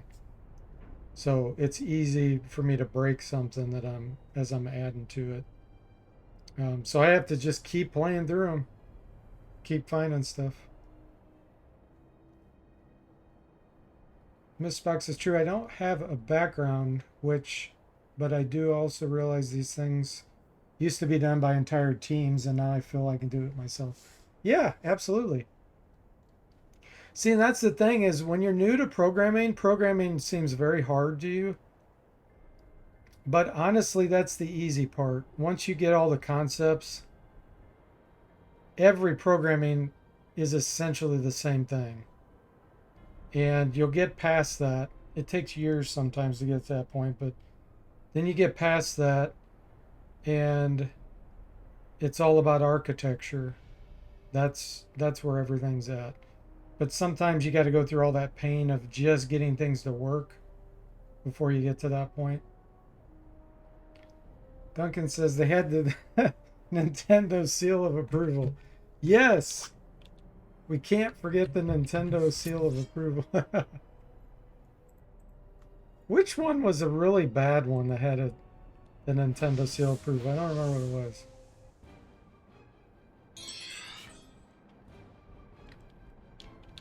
SAS says one thing LLMs will do is add in dumb security vulnerabilities unless you know to tell it not to. Yeah. Yeah, it doesn't understand anything. That's the thing. It just does pattern recognition and stuff, and it's also sometimes pulling in a lot of crap that other people have done. There's a lot of bad programmers out there. AI, just think of AI as about thousands and thousands of people, a lot of it bad, have contributed stuff. And you're getting all that.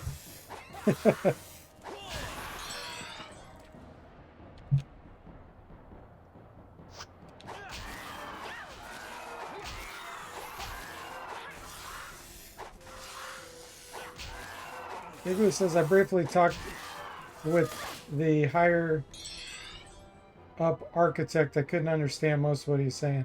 Well, yeah, that's just because you probably haven't read the basics on it, Igloo.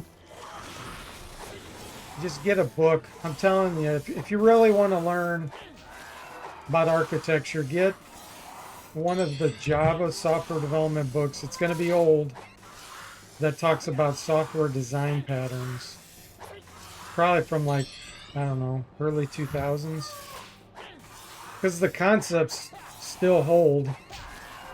It's not like concepts go bad. And you learn those concepts. It applies to any language, any environment. Mr. Soapbox is probably all the LGN games, yeah. Can't imagine they would get Nintendo seal of approval, but maybe.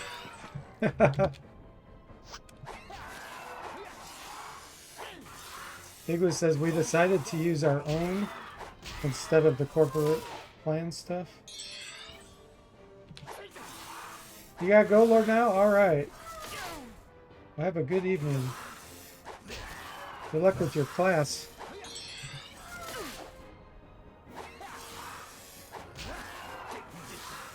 Mr. Spock says, I always say with AI, imagine you have a competent programmer helping you, but they are drunk.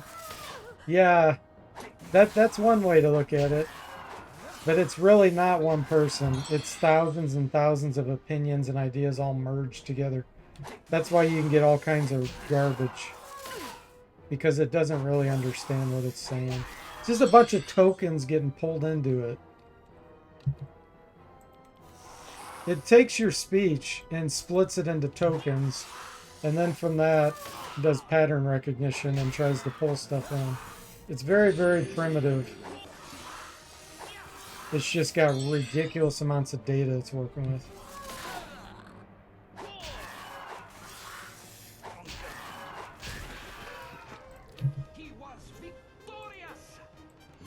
Again, it could be a lot of bad data. Just start asking it stuff about first edition AD&D and you'll see what I'm talking about. It goes wrong almost immediately because it doesn't understand that it's bringing in stuff from second edition, fifth edition. And you can tell it, no, don't do that. Only first edition sources, and it'll still get confused. It will still bring in stuff and you'll tell it, no, I just told you. Use only first edition. It's like, well, here it is. No, that's not first edition. So it's just, yeah, they're just, if you train it with bad data and you don't have a ton of good data, it's just garbage.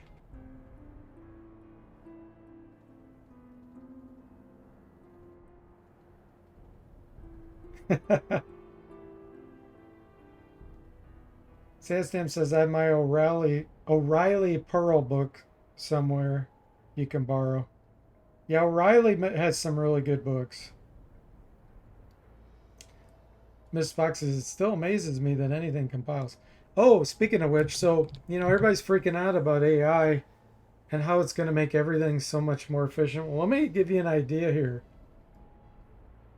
Long time ago, people had to use machine language. I'm not talking about assembly. I'm talking about for certain processors, they had to actually write machine code, meaning you had to know the bits, what they represented for a given architecture, and you coded it just like with a hex editor. You would code the exact bits, the instructions going in along with the data. So then people started making assemblers, which you would write in text, the assembly equivalent of the machine language. So you'd still have to know how the architecture of the chips and everything worked. That step alone would make programming 10, 20 times more efficient. Then you come up with like a third generation language or second generation like C compared to assembly. That improved efficiency by probably 50-fold. So way more than AI is doing for us. Just the compilers back then. And that didn't take away people's jobs. In fact, it gave more work. There's been way more computer jobs since they did second generation, third generation languages. So don't think that AI is going to take away all these development jobs. It's just going to improve efficiency by 5 to 10 times, which is nowhere near the efficiency that was improved from making C# or Java, for example, or C compared to assembly. So just something to think about if you're skeptical about getting into software development. Don't believe all the hype about scaring you away and taking jobs.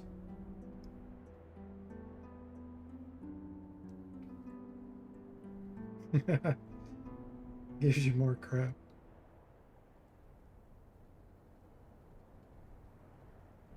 Oh. Mr. Spock says, what would Windows look like if people still had to hex code the entire product? My head wanders. Yeah, you would probably actually have a much, believe it or not, you'd have a much safer more robust version of Windows. It would be, and the reason is it would be super, super tested and solid. You wouldn't have the garbage that gets pushed out. So it would work. It would definitely work, and we would have it. And it would be way, way, way lighter. It wouldn't be all bloated. And it would be close to bulletproof. But you wouldn't have all the extra fanciness junk that they've come up with. Sadstamp says it's also good at finding security vulnerabilities. It will make software a lot more secure in general.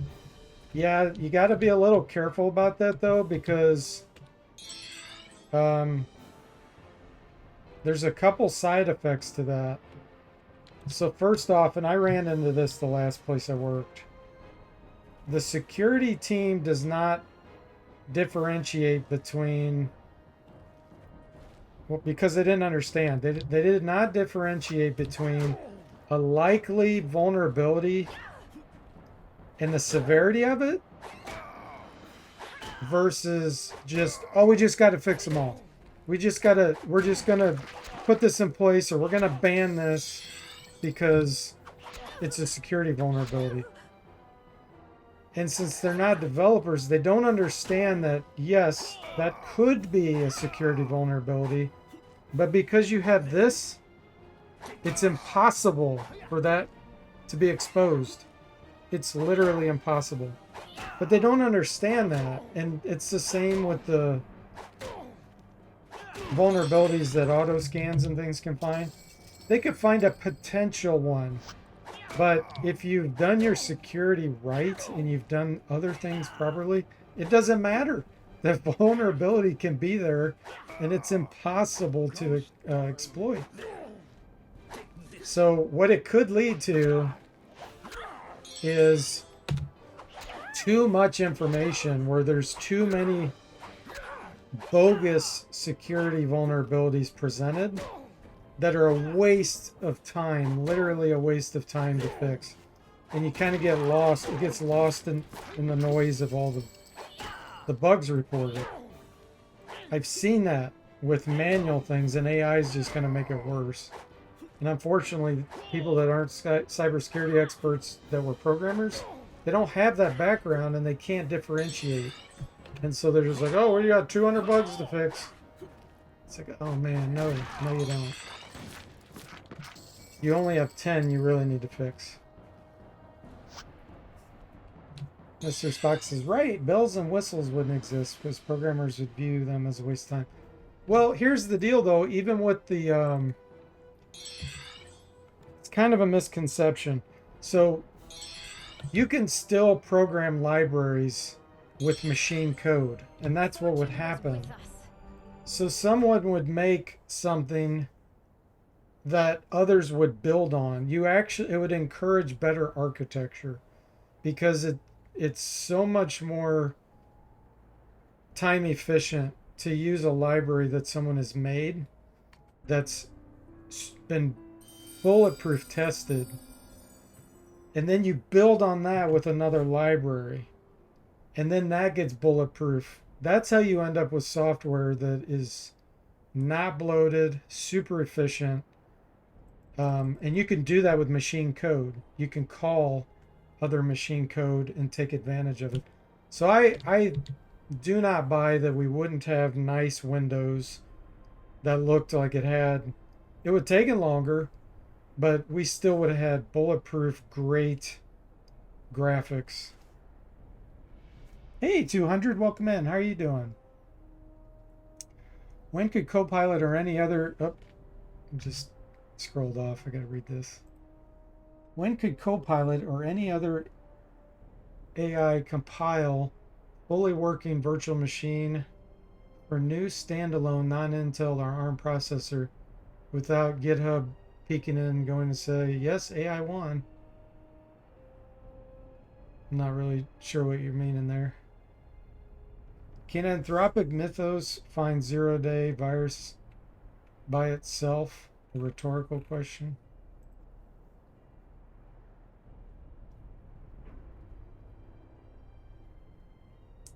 Yeah, again, AI, like Saz said, AI is going to find all kinds of vulnerabilities, but the problem is the people that are viewing the report need to be experts. They can't just be like, oh, okay, I'm going to start fixing all this stuff. You will drown. You will drown in bug reports because it's going to be too much.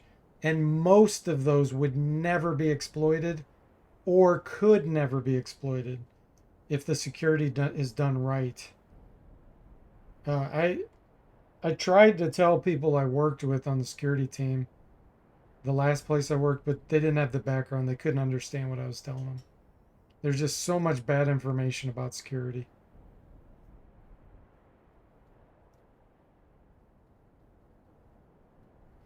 Igloo says if we made it simple, no one would need software engineers. I know you're joking. It's not true, but I know you're joking. Sadstam says it would be cost prohibitive to make Windows if you had to hand byte code it. Again, no, it wouldn't. It wouldn't. Let's look at Windows. Okay, when was Windows really good? And what has been added to it that we all take benefit from since the year 2000? It's been 26 years. 26 years since Windows 2000. Windows 2000 had pretty much everything you needed. Microsoft has not really added much to Windows in a 26-year period. So, what would have happened if it was machine coded? What would have happened is it would have been a lot more stable. So, all the time spent on fixing the bugs would not have happened because people would have tested the code base. If it was architected right, you would have built on top of that. The Windows graphical team would have built on top of that. This is why architecture is so important. By the year 2000, you wouldn't have had it looking as pretty as Windows 2000 did then. But in 5 years, in 2005, you could have had it looking just like Windows 2000. And then you would have had a bulletproof operating system. And then all those libraries would have been reused. There was nothing else to add. There was nothing else Microsoft has really done to greatly improve Windows. And you would have had the same code base for 30 years and it would have been fine, completely bulletproof. And all the security vulnerabilities that Microsoft is constantly fixing, all that stuff would have been fixed ages ago, decades ago.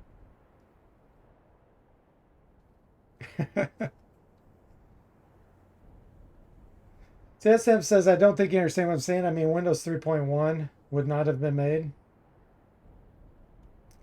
Yeah, it could have been made. That's what I'm saying. There's lots of misconceptions about programming. So people made DOS in assembly, they've made DOS menu systems. So you could have slowly over time made the graphical stuff like DOS with machine language using it. Here's the key though. It's all architecture. Everything I'm talking about, you have to have really good architecture and you have to keep reusing and building on it. And people in general don't do that. I can guarantee you could have had Windows 3.1 not in the year 92 or whenever it came out. It would have been later, probably 95 to 98, somewhere in there. You could have done it.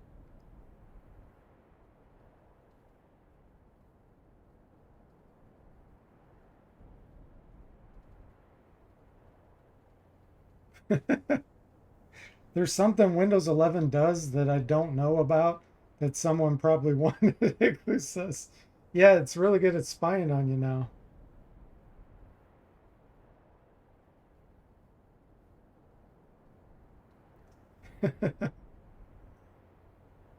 Yeah.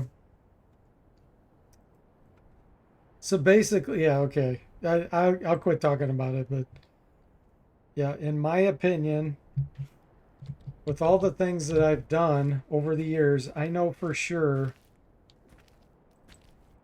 everything we've seen from Windows could have been done over time, built up, and made Windows exactly like it looks today. It just would have taken more time, and it would have saved tons of time with bug fixes and patches and security and all that in the future. It's an investment. You would take in the 99% time spent on that, going all into then making the graphical windows and improvements there.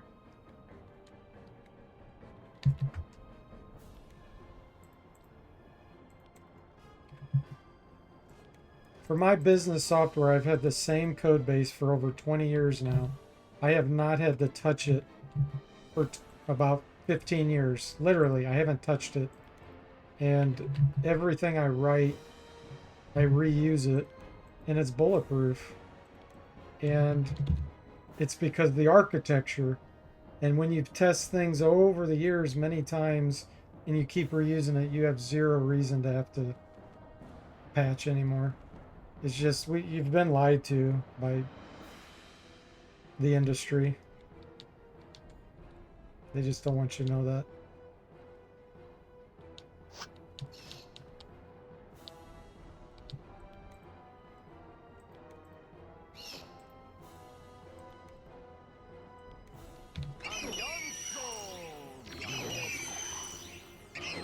I mean, economically, it would not have been made.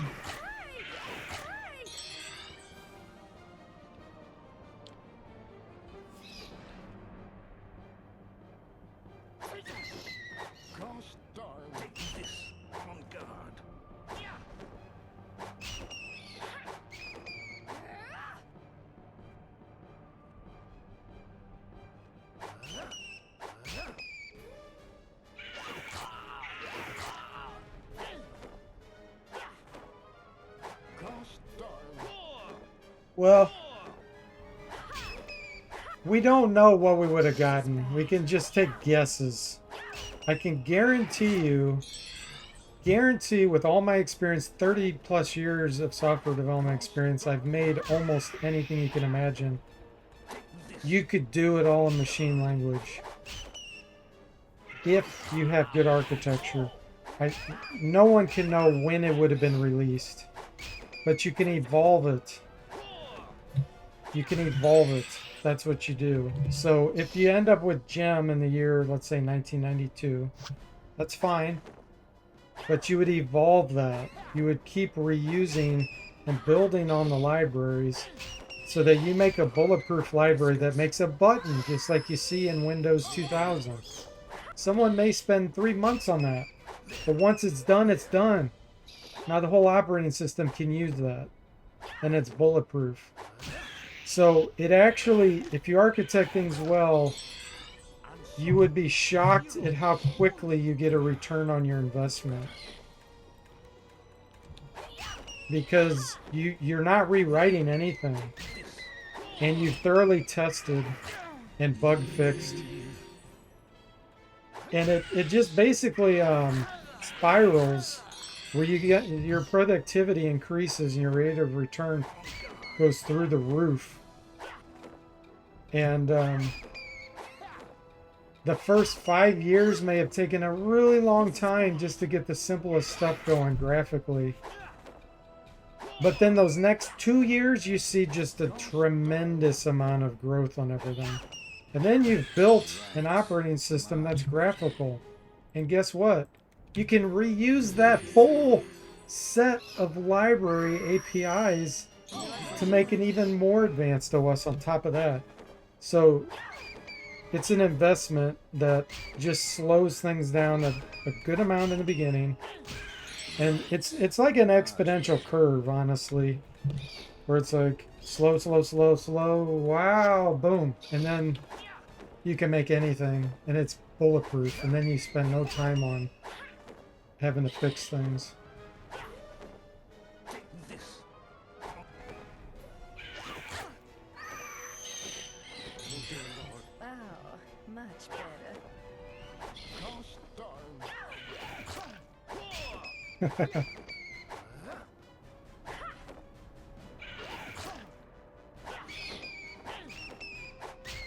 Yeah, you definitely want to document the code for sure.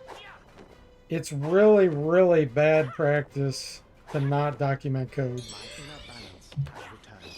I see it happen all the time. Even if you're doing something that seems like it's self-explanatory to you, you need to document it. In the code, put code documentation. Please. Energy is gone. I have reverse engineered so many things where I don't need to do that, but most people do not have that experience. And it can save you so much time. System says we can write bug-free, well-architected software now, but most choose not to. Yes, that's kind of the point I was saying, Saz, is it's an investment. It's all about them trying to get it out earlier so that they can make money. They make more money by getting it out earlier than doing it right and spend the extra time. The ironic thing is,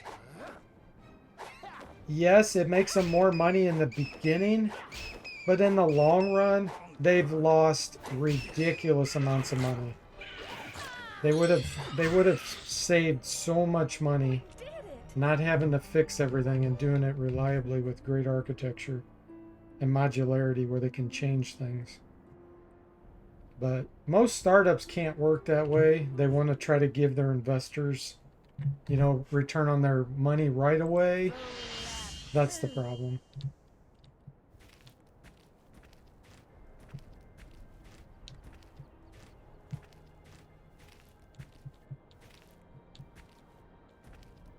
Mr. Spock says VLC developers still choose to do much of their work in assembly, so hats off to them. Sazdam says my company writes aviation software. It can't have bugs. That's the scary part. Let's hope that they don't change their methodologies and start having problems.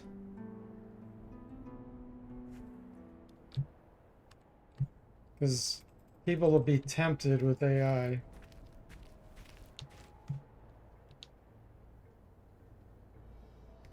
Igloo says, yes, we support poorly written software that's full of security holes, but it's a business. We have to have a client to pay for the update. Still has to be someone to bill the hours to. Oh, yeah.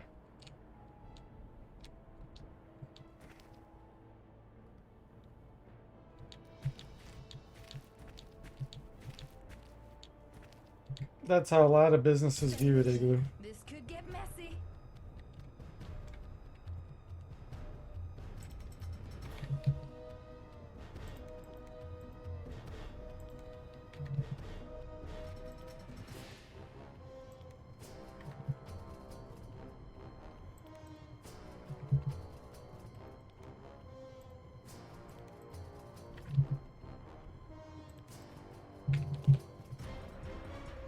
Yeah, it's a shame that they don't teach more architecture stuff in the computer science classes. It's just churning out such bad habits and things for the software development industry.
Yeah, see, the thing is, I mean, 200's asking about AI finding security vulnerabilities like 0 day.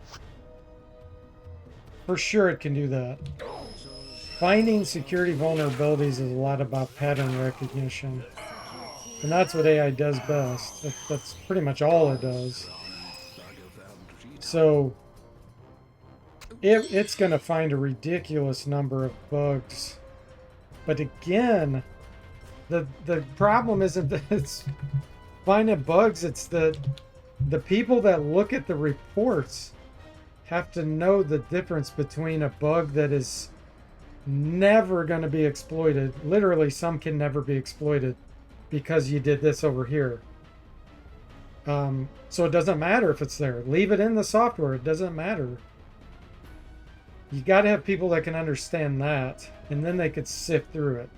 And then they may find something that's a 0-day vulnerability the AI found that is worth patching. But I feel sorry for the people that are going to have to look at that stuff. They're going to drown. And a lot of it's going to be nonsense.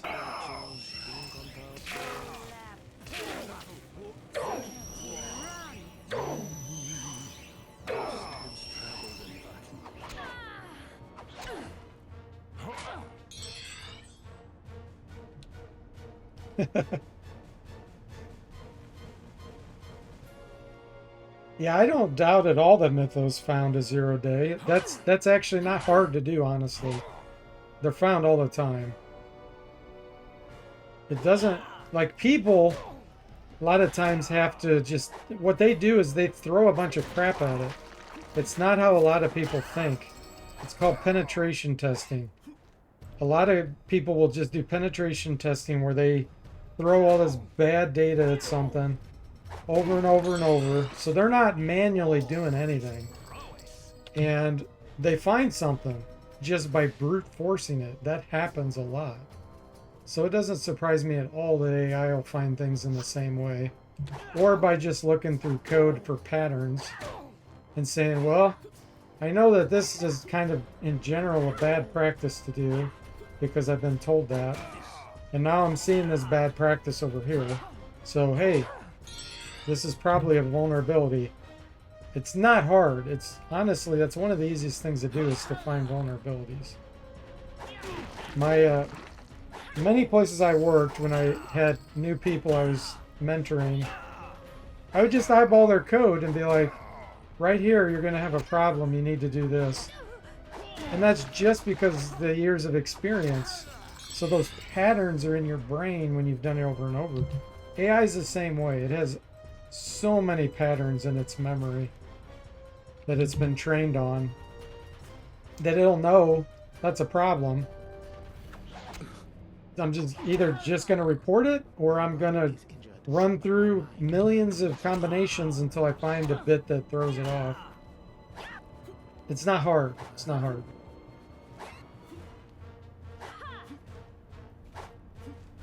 Duncan says, in this latest Gold Box Remaster release, Deforte found my Joshua backdoor password and eliminated it.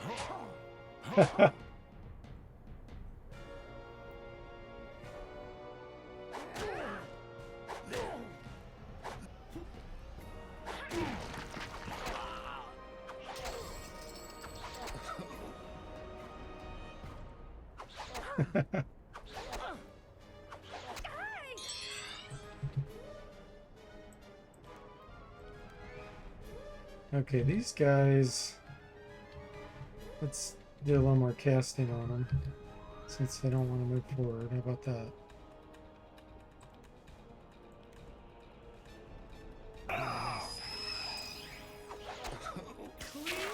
Says one person has been finding tons of high severity vulnerabilities in Microsoft crap lately, and they don't have access to the code. Yeah, you definitely don't need access to the code.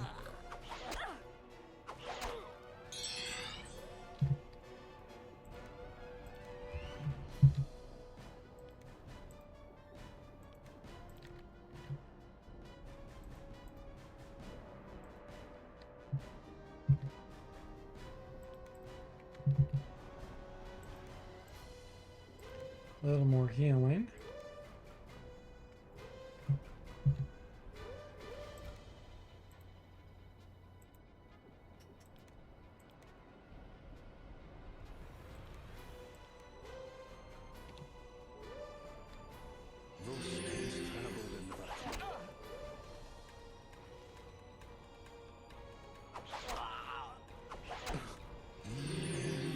Getting some good stealth training here.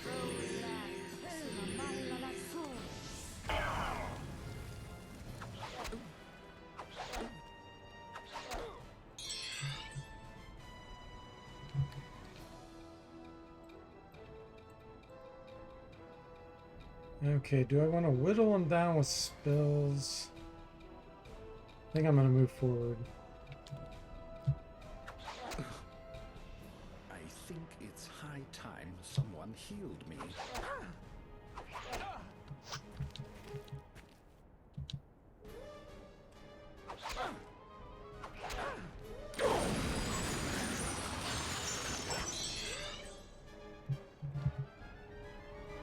You're going to use rest all. You're going to punch.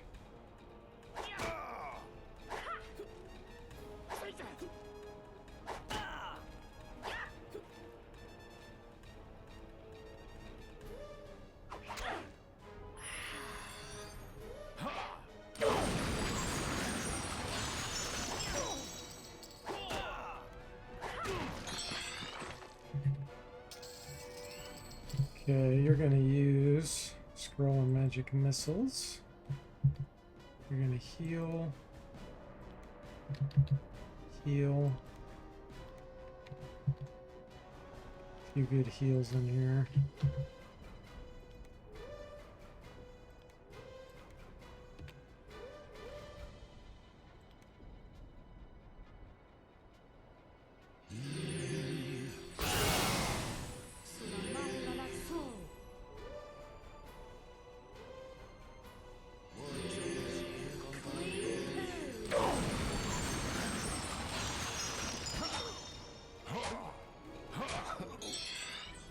Okay.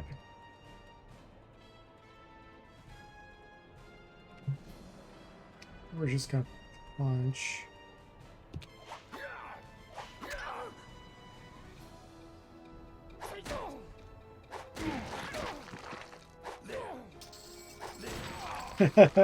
Miss Beck says, man, we really went on a tangent. Glad you're still alive, LOL. Yeah. I was halfway paying attention.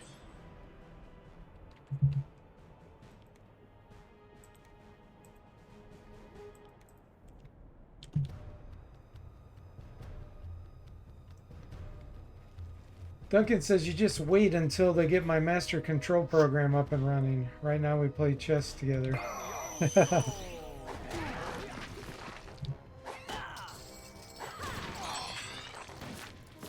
Mr. Spock will come up with Tron then if you do that, Duncan. Sandstam says, in other news, Mel Brooks is 100 today. Wow. I can't wait for his new movie next year. Spaceballs, the new one. Can't wait. Wow, look at all this training. Nice.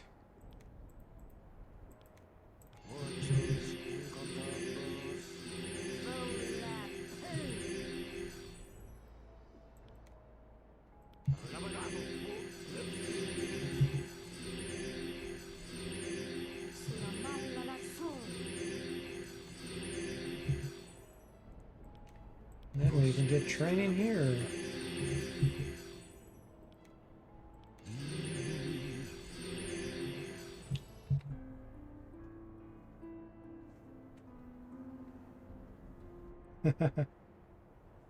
Spaceballs Search for More Money. Yeah, that was the original title. And then he changed it, right? Yeah, he changed it to the new one.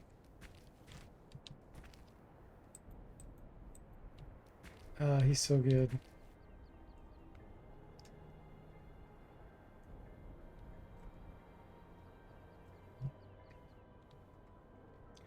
I watched a funny documentary he did. I don't even know what to call it.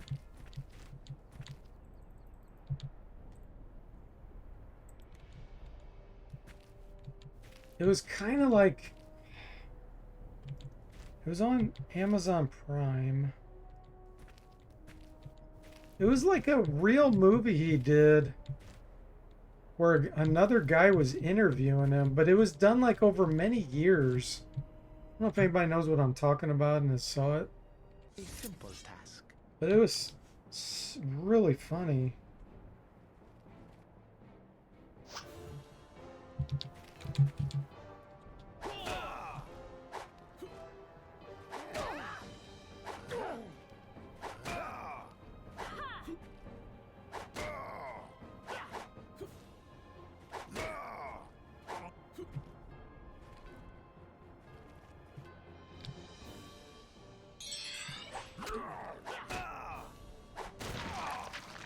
Yeah, the joke was that he found all the money.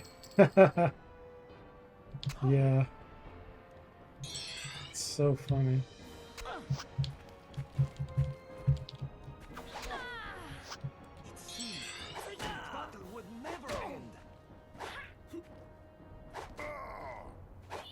I don't really want to fight all these at the same time.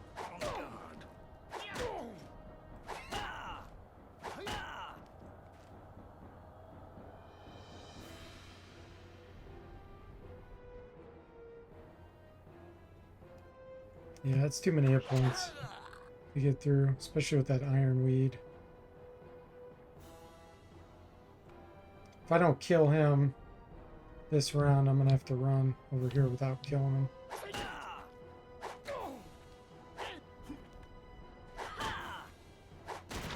Got him. Okay. We're gonna run back to Arnica. Because I don't have any kind of bombs or anything. I've used them up. Ironweed's really annoying because he has strong poison. And it'll just... monks and ninjas don't have the highest hit points, so you don't want to deal with that. Was it the 2026 HBO two-part documentary? Mel Brooks, the 99-year-old? I don't think so, no. I didn't even know about that one.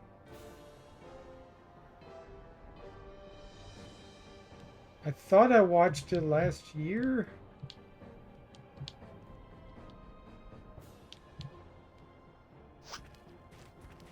Really bad about names, though. I have no idea what it was called. I just remember it was a guy that was interviewing him, and he almost... It looked like he had gone to his office to talk with him about different things, like over like a 30-year period.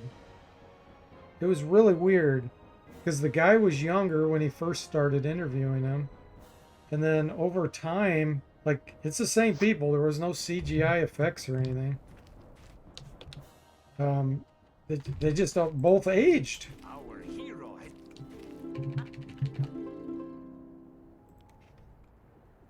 Let's apply this level up.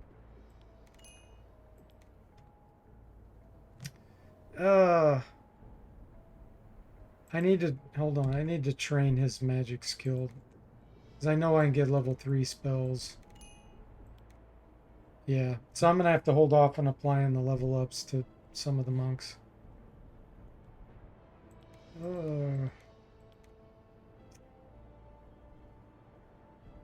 Both these spells are so good. Hypnotic Lure and Sonic Fire. It does claim it has interviews over 30 years. That must have been it, though, but gosh, I don't remember it being from 2026.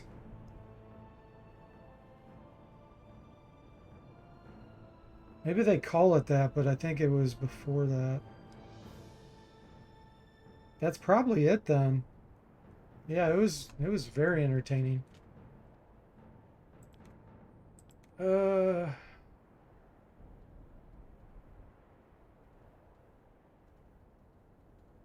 I'm gonna do the lure.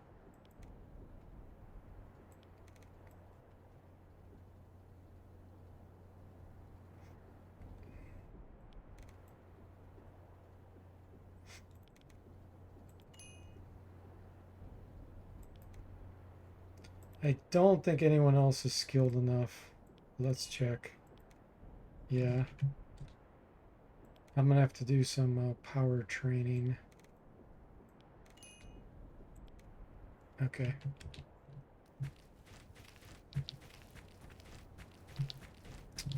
We'll save that for another stream.